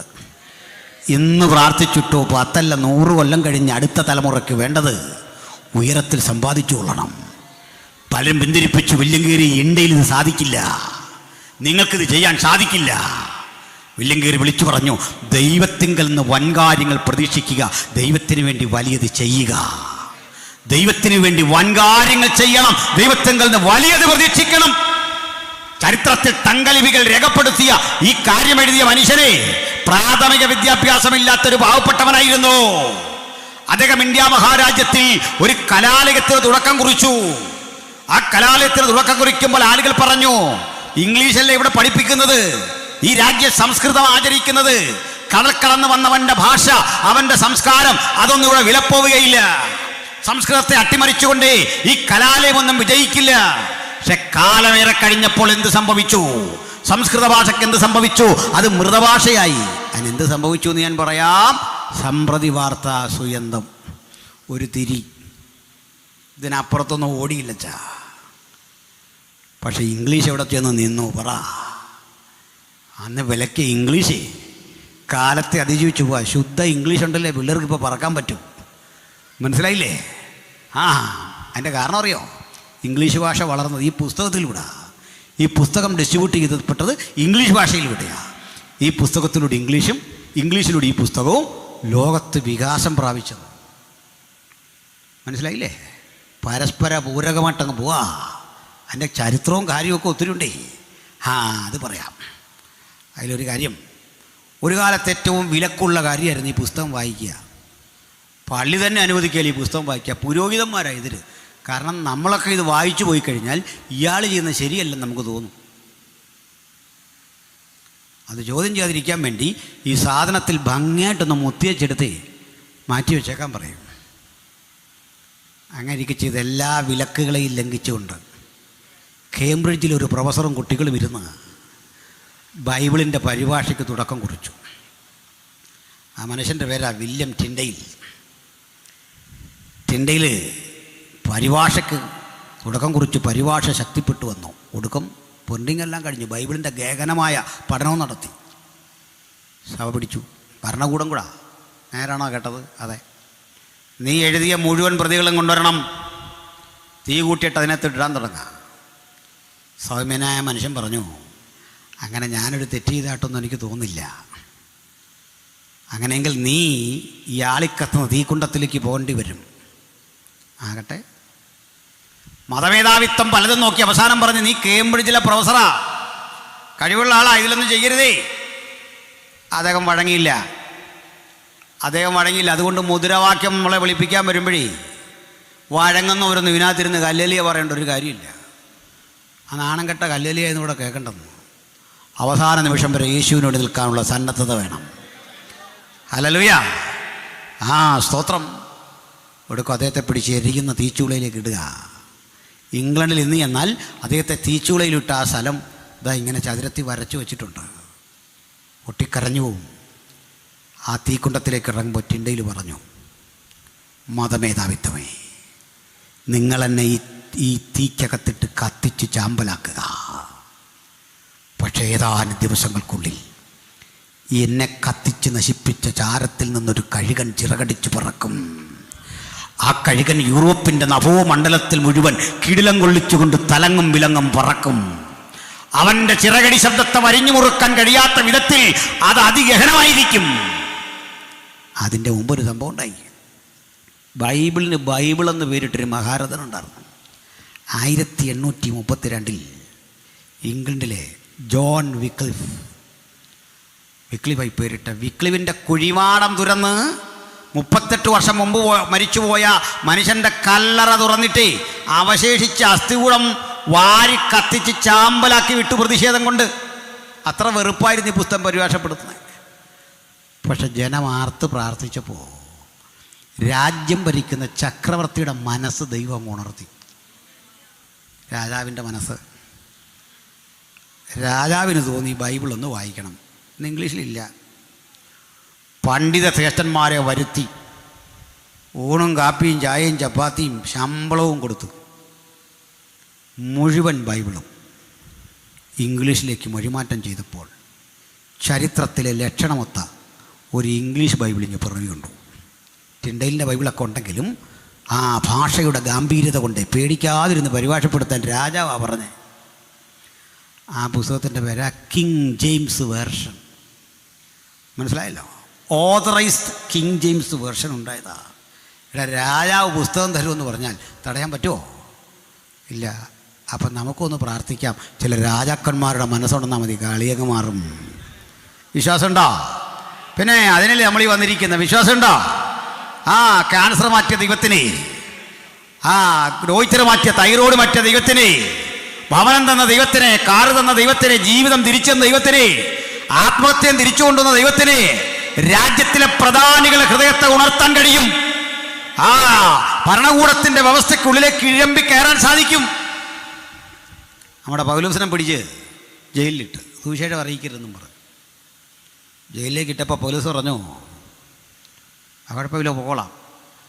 ഇടയ്ക്കിടയ്ക്ക് ഈ പൗലോസിനെ കാണാൻ, കാരണം ഇദ്ദേഹത്തിൻ്റെ പ്രസംഗവും ശൈലിയൊക്കെ കേൾക്കാൻ രസമാണ്. ഈ അരമനയ്ക്ക് എത്തൊക്കെ നാൾ കയറി വരും. ഇത്ര പണ്ഡിതനായി കിടക്കുന്നത്. പൗലോസ് തുടങ്ങിക്കഴിഞ്ഞാൽ ഒരു ഗ്രീക്ക് കവിത പോലെയൊക്കെയാണ് സംസാരിക്കുന്നത്. അത്ര ഭംഗിയാണ്. അത് കേൾക്കാൻ വന്നിരിക്കുക. പറഞ്ഞ് ഈ കൈസറുടെ പല സേവകന്മാരും രക്ഷിക്കപ്പെട്ടു. കൊല്ലാൻ പിടിച്ചുകൊണ്ട് പോയതിനും രക്ഷിക്കപ്പെട്ടു. ഞാൻ പറഞ്ഞല്ല, ബൈബിളിലുണ്ട്. അദ്ദേഹം പറയുക, കൈസറുടെ അരമനയിലുള്ളവരും നിങ്ങൾക്ക് വന്ദനം ചൊല്ലുന്നു. എന്ന് സംഭവിച്ചേ, എടാ കൈസറെ, നീ പിടിച്ചെന്നെ അകത്തിട്ടാൽ നിൻ്റെ അരമനയ്ക്കകത്ത് കയറി നമ്മൾ നോയിൻ്റെ സ്ഥാപിക്കും. ശരിയാച്ചനെ മനസ്സിലായോ? ശരിയാച്ച നമ്മൾ നോയിൻ്റെ അതിനകത്ത് കയറി സ്ഥാപിക്കും. ഒന്ന് പ്രാർത്ഥിച്ച് നടക്കൂല്ലോ, നമുക്കറിയാമോ? പ്രതീക്ഷിക്കാത്ത മണ്ഡലങ്ങളിലേക്ക് എവിടെ വിലക്കിയാലും ഇതിലെ സന്ദേശം ഇരമ്പി അങ്ങ് കയറുന്നു. ഇതങ്ങോട്ട് ഇതിന് മാർഗതടസ്സം സൃഷ്ടിക്കാൻ ലോകത്തിലൊരു ശക്തിക്കും കഴിയില്ലെന്ന്. ഹല്ലേലൂയ. പറഞ്ഞതേ, നമ്മുടെ രാജ്യത്തും ഈ പ്രവൃത്തി ഇതാളാ. വില്യം കേരി വിദ്യാഭ്യാസം ഇല്ല, കുത്തിയിരുന്നും കൊണ്ട് പഠിച്ചെന്ന്. വിദ്യാഭ്യാസം ഇല്ലാത്ത കുത്തിയിരുന്ന് പഠിച്ചാൽ എവിടെ പോകുന്ന തോന്നല്ലേ? തീരെ പഠിപ്പില്ലാത്തവരെന്ന് കേൾക്കുന്നെങ്കിലേ, അക്ഷരാഭ്യാസമില്ലെന്ന് തോന്നുന്നവരെ, SLC മാത്രമേ ഉള്ളൂ, SLC തോറ്റെന്ന് തോന്നുന്നവരെ, 8ലെ പഠിത്തം നിർത്തിയെന്ന് തോന്നുന്നവരെ, ഒരു കാര്യം സമ്മതിച്ചു, നമുക്കിതങ്ങ് സമ്മതിച്ചേക്കാം. കർത്താവേ, ഞാനൊരു പൊട്ടനാ, എനിക്കൊരു കഴിവൊന്നുമില്ല, മക്കളോടും പറഞ്ഞേക്ക് എനിക്കൊരു കഴിവില്ല, ഞാൻ സമ്പന്നനുമല്ല കഴിവുള്ളവനുമല്ല, പക്ഷെ ഞാൻ സേവിക്കുന്ന ദൈവം വലിയവനാ, ഞാൻ സേവിക്കുന്ന ദൈവം ശക്തനാ, അവന് മറഞ്ഞിരിക്കുന്ന ഒന്നുമില്ല, അവിടത്തേക്ക് കഴിയാത്തതൊന്നുമില്ല. സംഭവിച്ച കേൾക്കണ്ടേ? പ്രാഥമിക വിദ്യാഭ്യാസം കിട്ടാത്തൊരു ചെരുപ്പ് കുത്തി ഇന്ത്യ മഹാരാജ്യത്തിൽ വന്ന് ഈസ്റ്റ് ഇന്ത്യ കമ്പനിയുടെ ട്രാൻസ്ലേറ്ററായിട്ട് മാറിയെന്ന്. തീർന്നില്ല, 6 ഇന്ത്യൻ ഭാഷകളിൽ ഈ ബൈബിള് പരിഭാഷപ്പെടുത്തി. 6 ഇന്ത്യൻ ഭാഷകളിൽ. വേറെ കഴിക്കണോ? രാമായണമൊക്കെ ഇംഗ്ലീഷിലാക്കി കൊടുത്തു, അങ്ങോട്ട് വായിച്ചോളാൻ പറഞ്ഞു. തിരിച്ച് 27 ഭാഷകളിൽ പുതിയ നിയമം പരിഭാഷപ്പെടുത്തി. ഇത്രയും ഭാഷയും വ്യാകരണമൊക്കെ ഉണ്ടാക്കി പഠിച്ചു. ഒരു കോളേജ് സ്ഥാപിച്ചു, സ്കൂള്. ഈ സ്കൂള് കണ്ട് പൂട്ടിപ്പോകുമെന്നാണ് പറഞ്ഞത്. ഈ സ്കൂളുകളുടെ അസോസിയേഷൻ എല്ലാം കൂടി ഒരു സമ്മേളനം നടക്കുമ്പോൾ കളിയാക്കാൻ വേണ്ടി ഇദ്ദേഹത്തെ ആ നാട്ടിലെ ഒരു വലിയ മുഖർജി അഭിസംബോധന ചെയ്തിട്ട് പറയുകയാണ്, നമ്മുടെ നാട്ടിലേക്ക് ഒരു പാതിരി വന്നിട്ടുണ്ട്, ഒരു സ്കൂള് നടത്തുന്നുണ്ട്, സ്വാഗതം പറഞ്ഞ അതായിരുന്നു നമ്മുടെ മര്യാദ. അതൊക്കെ ഇംഗ്ലണ്ടിലൊരു ചെരുപ്പ് കച്ചവടക്കാരനായിരുന്നു, ഇവിടെ വന്നൊരു സ്കൂൾ നടത്തുക. ചെരുപ്പ് കച്ചവടം മോശം തൊഴിലാണോ? കയറി എഴുന്നേറ്റിട്ട് പറയുക, ബഹുമാനപ്പെട്ട അധ്യക്ഷൻ, ഞാൻ ചെരുപ്പ് കച്ചവടക്കാരനൊന്നുമല്ല, പഴയ ചെരുപ്പുകൾ തുന്നുന്ന ഒരു ചെരുപ്പ് കുത്തിയാണ്. മറ്റൊരു കാര്യം ഇറക്കണ്ടേ? ഞാനിപ്പോൾ ഇവിടെ കൈവക്കാൻ പറഞ്ഞാൽ ഒരു 10-20-30 BA കാണും, MA കാണും, ഇതിനകത്ത് ഇരിപ്പുണ്ടേ MSc കാണും. ഇന്ത്യക്കാരനാദ്യം BA MA ഈ ബിരുദങ്ങൾ കണ്ടത് എവിടെ നിന്നാണെന്നറിയോ? ഈ ചെരുപ്പ് കുത്തിയുടെ കോളേജിൽ നിന്ന്. ഇന്ത്യക്കാരൻ, മനസ്സിലായില്ലേ? ഇന്ത്യ മഹാരാജ്യത്തിലൊരു ചെരുപ്പ് കുത്തി തുടങ്ങിയ സ്ഥാപനത്തിൽ നിന്ന് ബിരുദവും ബിരുദാനന്തര ബിരുദവും ബാച്ചലർ ഓഫ് ആർട്സും മാസ്റ്റർ ഓഫ് ആർട്സും ഒക്കെ പുറത്തു വന്നേ. സർക്കാർ അംഗീകരിക്കേണ്ടി വന്നു. അപ്പോൾ പിശാചിൻ്റെ പ്രവൃത്തികളെ അഴിക്കുന്ന വഴിയുണ്ടോ? അല്ലാതെ ഉപവാസ പ്രാർത്ഥനയ്ക്ക് ഇടയ്ക്ക് ഇരുന്നുകൊണ്ട് അഴിയട്ടെന്ന് പറയല്ലെന്നേ. വ്യാപരിക്കട്ടെ എന്ന് നടന്നാൽ മാത്രം പോരാ. അതുകൊണ്ട് സന്തോഷം പോയി. അവക്ക് ഇന്ത്യ അഴിക്കണം. ഇതുപോലെ കേരളക്കരയിലെ ദുരാചാരങ്ങളെ അഴിക്കണം, മ്ലേച്ഛതകളെ അഴിക്കണം, അധമ പാപങ്ങളെ അഴിക്കണം, നിഷ്ഠൂര പ്രവൃത്തികളെ അഴിക്കണം. അഭിഷിക്തന്മാർ ഈ രാത്രി അതിന് തയ്യാറെടുക്കണം. നമ്മുടെ എനർജി വെറുതെ കളയാനില്ല, ഇനി കാലമൊട്ടും കളയാനില്ല. ചില ഉത്തരവാദിത്തങ്ങൾ ഏറ്റെടുത്ത് അതിവേഗത്തിൽ നമ്മുടെ പ്രവൃത്തികൾ ചെയ്തെടുക്കണം. ആ പിശാചിന്റെ പ്രവൃത്തികളെ അഴിക്കണം. എൻ്റെ വഴിയാണ് പറയുന്നത്. ഈ കർത്താവ് എൻ്റെ ശിഷ്യന്മാരെ 2 പേരെ വിട്ടിട്ട് പറഞ്ഞു, നിങ്ങൾ അങ്ങോട്ട് ചെല്ലുമ്പോൾ, ഭേദഭാഗയിൽ നിന്ന് അങ്ങോട്ട് ചെല്ലുമ്പോഴേ പട്ടണത്തോട് സമീപിക്കുമ്പോൾ ഒരു കാട്ടുകഴുതയെ കെട്ടിയിട്ടിരിക്കുന്ന കാണാം, അതിനെ ഇങ്ങനെ അഴിക്കണം. അപ്പോൾ ഉടമ വന്നിട്ട് ചോദിക്കും, എന്തോ പരിപാടി? ഇത്രയും പറഞ്ഞാൽ മതി, കർത്താവിന് ഇതിനെ കൊണ്ട് ആവശ്യമുണ്ട്. നമ്മുടെ കുഴപ്പമില്ല. അവിടെ നിന്നുകൊണ്ട് പറയും, സാറേ ഞങ്ങൾ മതപരിവർത്തനത്തിനൊന്നും വന്നല്ല, പോടാ, നീ പണിക്കേ പോകരുത്, ഇവനെ സാറേന്ന് വിളിക്കേണ്ട എൻ്റെ അവസ്ഥ നിങ്ങളൊന്ന് ആലോചിക്കുക. ഞങ്ങളതിനൊന്നും വന്നല്ല, ഇവിടെ കർത്താവിന് വേണ്ടി അഴിക്കാൻ വന്നാ നമ്മൾ. മനസ്സിലായില്ലേ? കർത്താവിന് വേണ്ടി അഴിക്കാൻ വന്നാ, അഴിച്ചു മാറ്റിയെടുക്കാൻ വന്നാ. സ്വത്രം വിശ്വസിച്ചാട്ട് ഈ കരങ്ങൾ കൊണ്ട് ചിലതിനെയൊക്കെ അഴിച്ചു മാറ്റിയെടുക്കാൻ, പിടിച്ചെടുക്കാൻ. ഞാൻ ധാരാളം അഭിഷിക്തന്മാരെ ഇന്നിവിടെ കാണുക കേട്ടോ, പ്രാർത്ഥിക്കുന്ന സഹോദരിമാരെ കാണുക. ഇനിയുള്ള കാലം സ്നാനങ്ങളുടെ കാലമാണ്, പരിശുദ്ധാത്മ അഭിഷേകത്തിൻ്റെ കാലമാണ്. വിശ്വാസികൾ ശക്തിപ്പെടുന്നൊരു കാലമാണ്, രോഗശാന്തി വ്യാപരിക്കുന്ന കാലമാണ്, 1-ാം നൂറ്റാണ്ടിലെ അനുഭവങ്ങളുടെ ആവർത്തനം തിരിച്ചു വരേണ്ട ഒരു കാലമാണ്. ഈ കാണുന്നതൊക്കെ എന്തിനു വേണ്ടിയാണെന്ന് അറിയണ്ടേ? വലിയ മഴയുടെ മുമ്പുള്ള ഒരു ശാന്തതയാ ഇന്നീ കണ്ടുകൊണ്ടിരിക്കുന്നത്. ഇത് കണ്ടിട്ട് നമുക്ക് പറയാം, വലിയ ഇടിയുടെ മുഴക്കമുണ്ട്, എനിക്കെന്റെ കാതുകളിൽ കേൾക്കാം. ഇന്ത്യയെ സ്നേഹിക്കുന്ന, ഇന്ത്യയെ പ്രതീക്ഷിക്കുന്ന മഹാദൈവത്തിന്റെ സന്ദേശം താമസമിന ഈ രാജ്യത്ത് വ്യാപരിക്കാൻ പോകുക. ഒരു കാര്യം പറഞ്ഞ് ഞാനിങ്ങനെ നിർത്താം. സഹോദരേ, ഒരു 10-15 കൊല്ലം ഇന്ത്യയിൽ സുവിശേഷ പ്രവർത്തനത്തിന് ഒത്തിരി തടസ്സം വന്നൊരു കാലമാണ്. സ്ഥാപനങ്ങളുടെ അക്കൗണ്ടുകൾ മരവിപ്പിച്ചു, സുവിശേഷകരെ ജയിലിൽ തള്ളി. അവരൊന്നും നമ്മുടെ ശത്രുക്കളല്ല, നമുക്ക് ശത്രുക്കളില്ലാത്ത മനുഷ്യരേട്ടാ. പക്ഷെ നമുക്കൊരു കഥ അറിയണം. ഈ 15 കൊല്ലങ്ങൾ സഭയുടെ വളർച്ച അതിവേഗമായിരുന്നു. അതിവേഗം. ഇപ്പോഴും ചൊല്ലി 2.5% എന്നൊക്കെ പറഞ്ഞു. കണക്കൊക്കെ ഞങ്ങൾ പണ്ടേ വെട്ടി, അതൊക്കെ വെട്ടി കാലഹരണപ്പെട്ടു. എന്താ കാര്യം തരണ്ടേ? പീഡ വർദ്ധിക്കുന്നിടത്ത് സഭ വളരും. മനസ്സിലായില്ലേ? നമ്മൾ വളരാത്ത മനസ്സിലായോ? നമ്മളൊന്നും ശരിയല്ലെന്ന് തോന്നി ദൈവത്തിന്. വരുന്നുണ്ടടി, താമസിക്കാതെ വരും. നമ്മൾ ഉണരും, നമ്മൾ ജാഗ്രതപ്പെടും. അതിനു മുമ്പ് ചെയ്യാനുള്ള ചില പ്രവൃത്തികൾ ചെയ്തു കൊള്ളണം.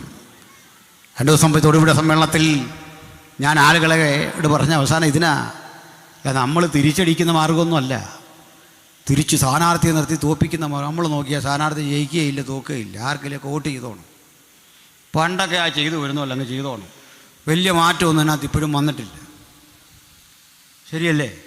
പണ്ട് നിങ്ങൾ ആർക്ക് വോട്ട് ചെയ്തു? അയാൾക്ക് അങ്ങ് ചെയ്തു, അല്ലേ വേണേ ഒന്ന് മാറി ചെയ്തു, അങ്ങോട്ടും ഇങ്ങോട്ടും ഒക്കെ. അതിന് വലിയ കാര്യമൊന്നുമില്ല. മനസ്സിലായില്ലേ? അല്ല നമ്മൾ റാന്നിക്കാരെല്ലാം കൂടെ കൂടി ഇന്നാരെ തോൽപ്പിക്കും ജയിപ്പിക്കും എന്നൊക്കെ പറഞ്ഞിട്ട് മാറ്റവും ജയിച്ചാലുള്ള ഗതികേട് നിങ്ങൾ ആലോചിച്ച് ഒന്നും പോരുത്. നമ്മുടെ പണിയൊന്നും അല്ല. ആരിലൊക്കെ ജയിക്കട്ടെ, എന്താ കാര്യം? ദൈവമാക്കിയിട്ടാണ് ഈ ആളുകളെല്ലാം ഇവിടെ വരുന്നത്. ദൈവം ആ ഭരണാധികാരിയാക്കുന്നത് നീ പുസ്തകത്തിൽ എഴുതിയിരിക്കുക, പിന്നെ നമ്മൾ നോക്കിയാൽ നടക്കുമോ? അപ്പോൾ അത് ദൈവഗീതത്തിൻ്റെ വിപരീതമല്ലേ ആ പറയുന്നത്. അത് പോട്ടെ, ഞാൻ അങ്ങനെ പറഞ്ഞ സഹോദരന്മാരെ എതിർക്കല്ല, അവരാത്മാർത്ഥതയെ അഭിനന്ദിക്കുന്നു.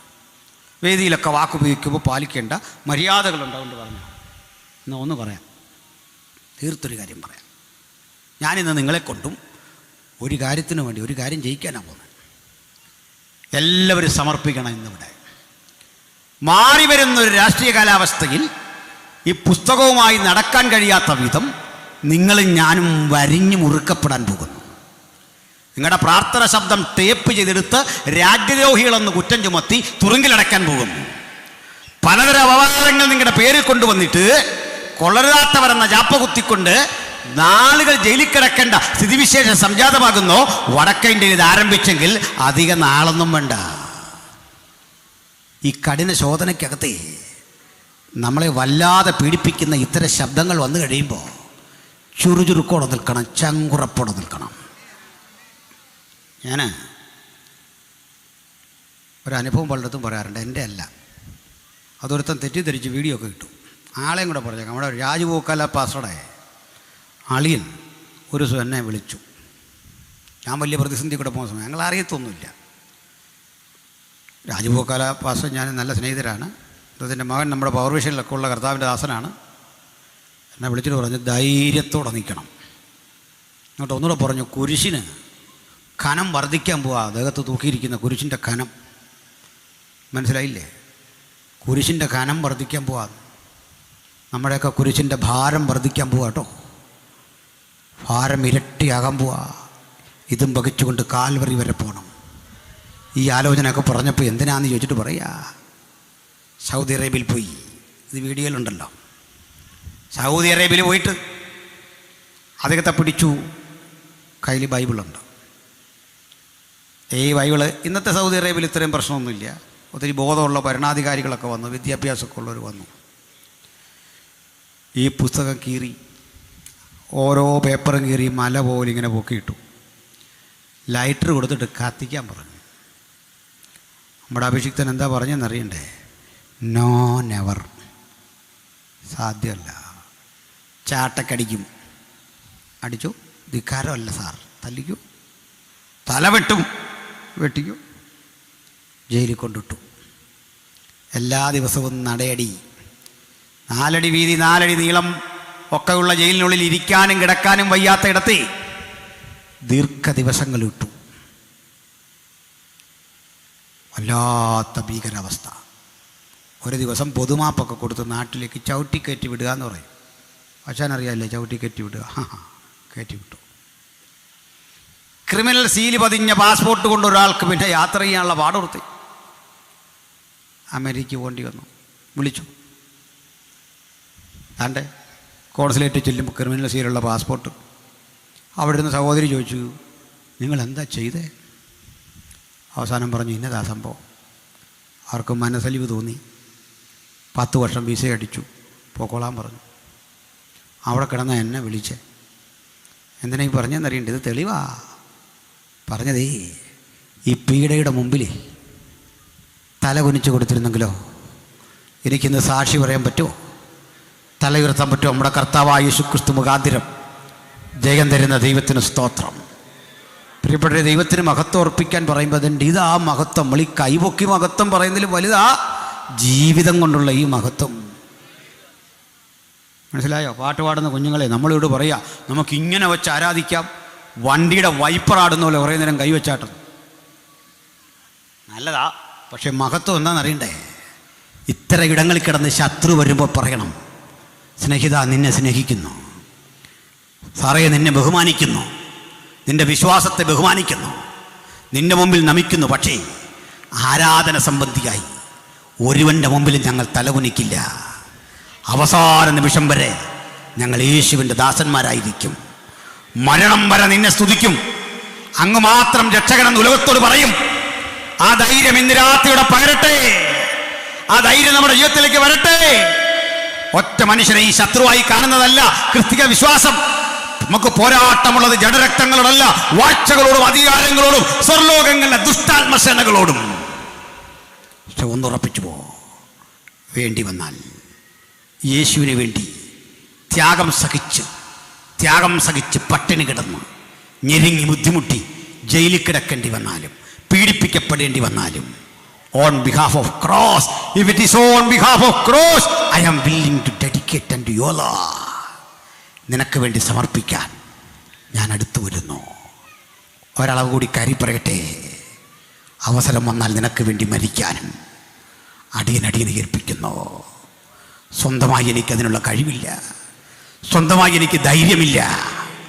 ധൈര്യം തരുന്ന നിന്റെ പരിശുദ്ധാത്മാവിനാൽ എനിക്ക് ജയിക്കണം. പിശാചിൻ്റെ പ്രവൃത്തികളെ അഴിപ്പാൻ വന്ന ദൈവപുത്രൻ്റെ പാതാരബിന്ദങ്ങളിൽ നമുക്ക് സ്വയം സമർപ്പിതരാകാം. യേശുവിനെ പ്രസംഗിക്കാൻ, യേശുവിന് വേണ്ടി ജീവിപ്പാ. ഈ രാത്രി ആർക്ക് മനസ്സുണ്ട്? എനിക്കറിയാം ഇവിടെ ഇരിക്കുന്ന ഭൂരിപക്ഷം പേരും യേശുവിൻ്റെ അനുഗാമികളാ. യേശുവിനെ കൂടാതെ ഒരാളെങ്കിലും പുറത്തുണ്ടെങ്കിൽ ഇപ്പോഴാകുന്ന രക്ഷാദിവസം, ഇപ്പോഴാകുന്ന സുപ്രസാദകാലം, യേശുവിനെ കൈക്കൊള്ളാൻ അടുത്തുവാ. ഞങ്ങൾ നിങ്ങൾക്കായി പ്രാർത്ഥിക്കാം. ഒപ്പം ഇവിടെ ഇരിക്കുന്ന പ്രിയപ്പെട്ടവരിൽ എനിക്ക് യേശുവിനെ സാക്ഷിക്കണം. ജീവൽ പ്രതിസന്ധിയുടെ നടുവിൽ യേശുവിനാണ്ടി ധീരെ നിൽക്കണം. എനിക്ക് യേശുവിന് വേണ്ടി പാടി പ്രസംഗിച്ച് സാക്ഷീകരിച്ച് അന്ത്യനിമിഷം അവൻ്റെ പാദത്തിലാകണം. ആഗ്രഹമുള്ളവർ മാത്രം കരമുയർത്തിയാട്ടെ. സമർപ്പിത ജീവിതങ്ങൾ മാത്രം കരമുയർത്തിയാട്ടെ. കരങ്ങളെ താഴ്ത്തിയിടാൻ പ്രാർത്ഥിക്കാൻ പോകുകയാണ്. എല്ലാ കണ്ണുകളും അടച്ചാട്ടെ. ഞങ്ങൾ ഈ ദേശത്തിന് വേണ്ടി പ്രാർത്ഥിക്കാൻ പോകുകയാ. പിശാചിൻ്റെ പ്രവൃത്തികൾ അഴിപ്പാൻ വന്ന ദൈവപുത്രൻ ഇന്ന് കുടുംബങ്ങളിലെ അസ്വസ്ഥതകളെ അഴിച്ചു മാറ്റുന്നു, അസമാധാനത്തെ അഴിച്ചു മാറ്റുന്നു, ദുഃഖങ്ങളെ വേദനകളെ മുഴുവൻ അഴിച്ചു മാറ്റുന്നു, ഭാരങ്ങളെ ദുരിതങ്ങളെ അഴിച്ചു മാറ്റുന്നു, ഞെരുക്കങ്ങളെ അഴിച്ചു മാറ്റുന്നു. നസ്രായന്റെ ശക്തി ഇന്നിവിടെ പരിലസിച്ചു കൊണ്ടിരിക്കുന്നു. പുത്തൻ ഉറവോടെ പുത്തൻ കൃപയോടെ എനിക്ക് യേശുവിനായി നിൽക്കണം. ആ ബോധ്യത്തിൽ വചനം കേട്ടവരെല്ലാം ദൈവം അനുഗ്രഹിക്കട്ടെ. ഞാനൊരു വാക്കിൽ പ്രാർത്ഥിക്കുന്നു. സ്വർഗസ്ഥ പിതാവേ, പിശാചിൻ്റെ പ്രവൃത്തികളെ അഴിപ്പാ ഇഹലോകത്തിലേക്ക് വന്ന ദൈവപുത്രൻ്റെ നാമത്തിൽ ഞങ്ങൾ ഈ മേഖലയെ അനുഗ്രഹിച്ച് പ്രാർത്ഥിക്കുകയാണ്. ദൈവകൃപ കൂടെ ഇരിക്കണം, ദൈവ സാന്നിധ്യം കൂടെ ഇരിക്കണം. കുടുംബങ്ങളിലെ അസ്വസ്ഥതകൾ നീക്കണം, ഭാരങ്ങൾ നീക്കണം, പുത്തൻ അനുഭവങ്ങളുടെ വഴിയിലൂടെ വരെ നയിക്കണം. അവിടുത്തെ കരങ്ങൾ ഏൽപ്പിക്കട്ടെ. പ്രാർത്ഥന കേട്ടുകൊണ്ട് സ്തോത്രം. യേശു ക്രിസ്തുവിൻ വലിയ നാമത്തിൽ തന്നെ എല്ലാവർക്കും വന്ദനം. കർത്താവ് വചനങ്ങളാൽ നമ്മളെ അനുഗ്രഹിക്കുമാറാകട്ടെ.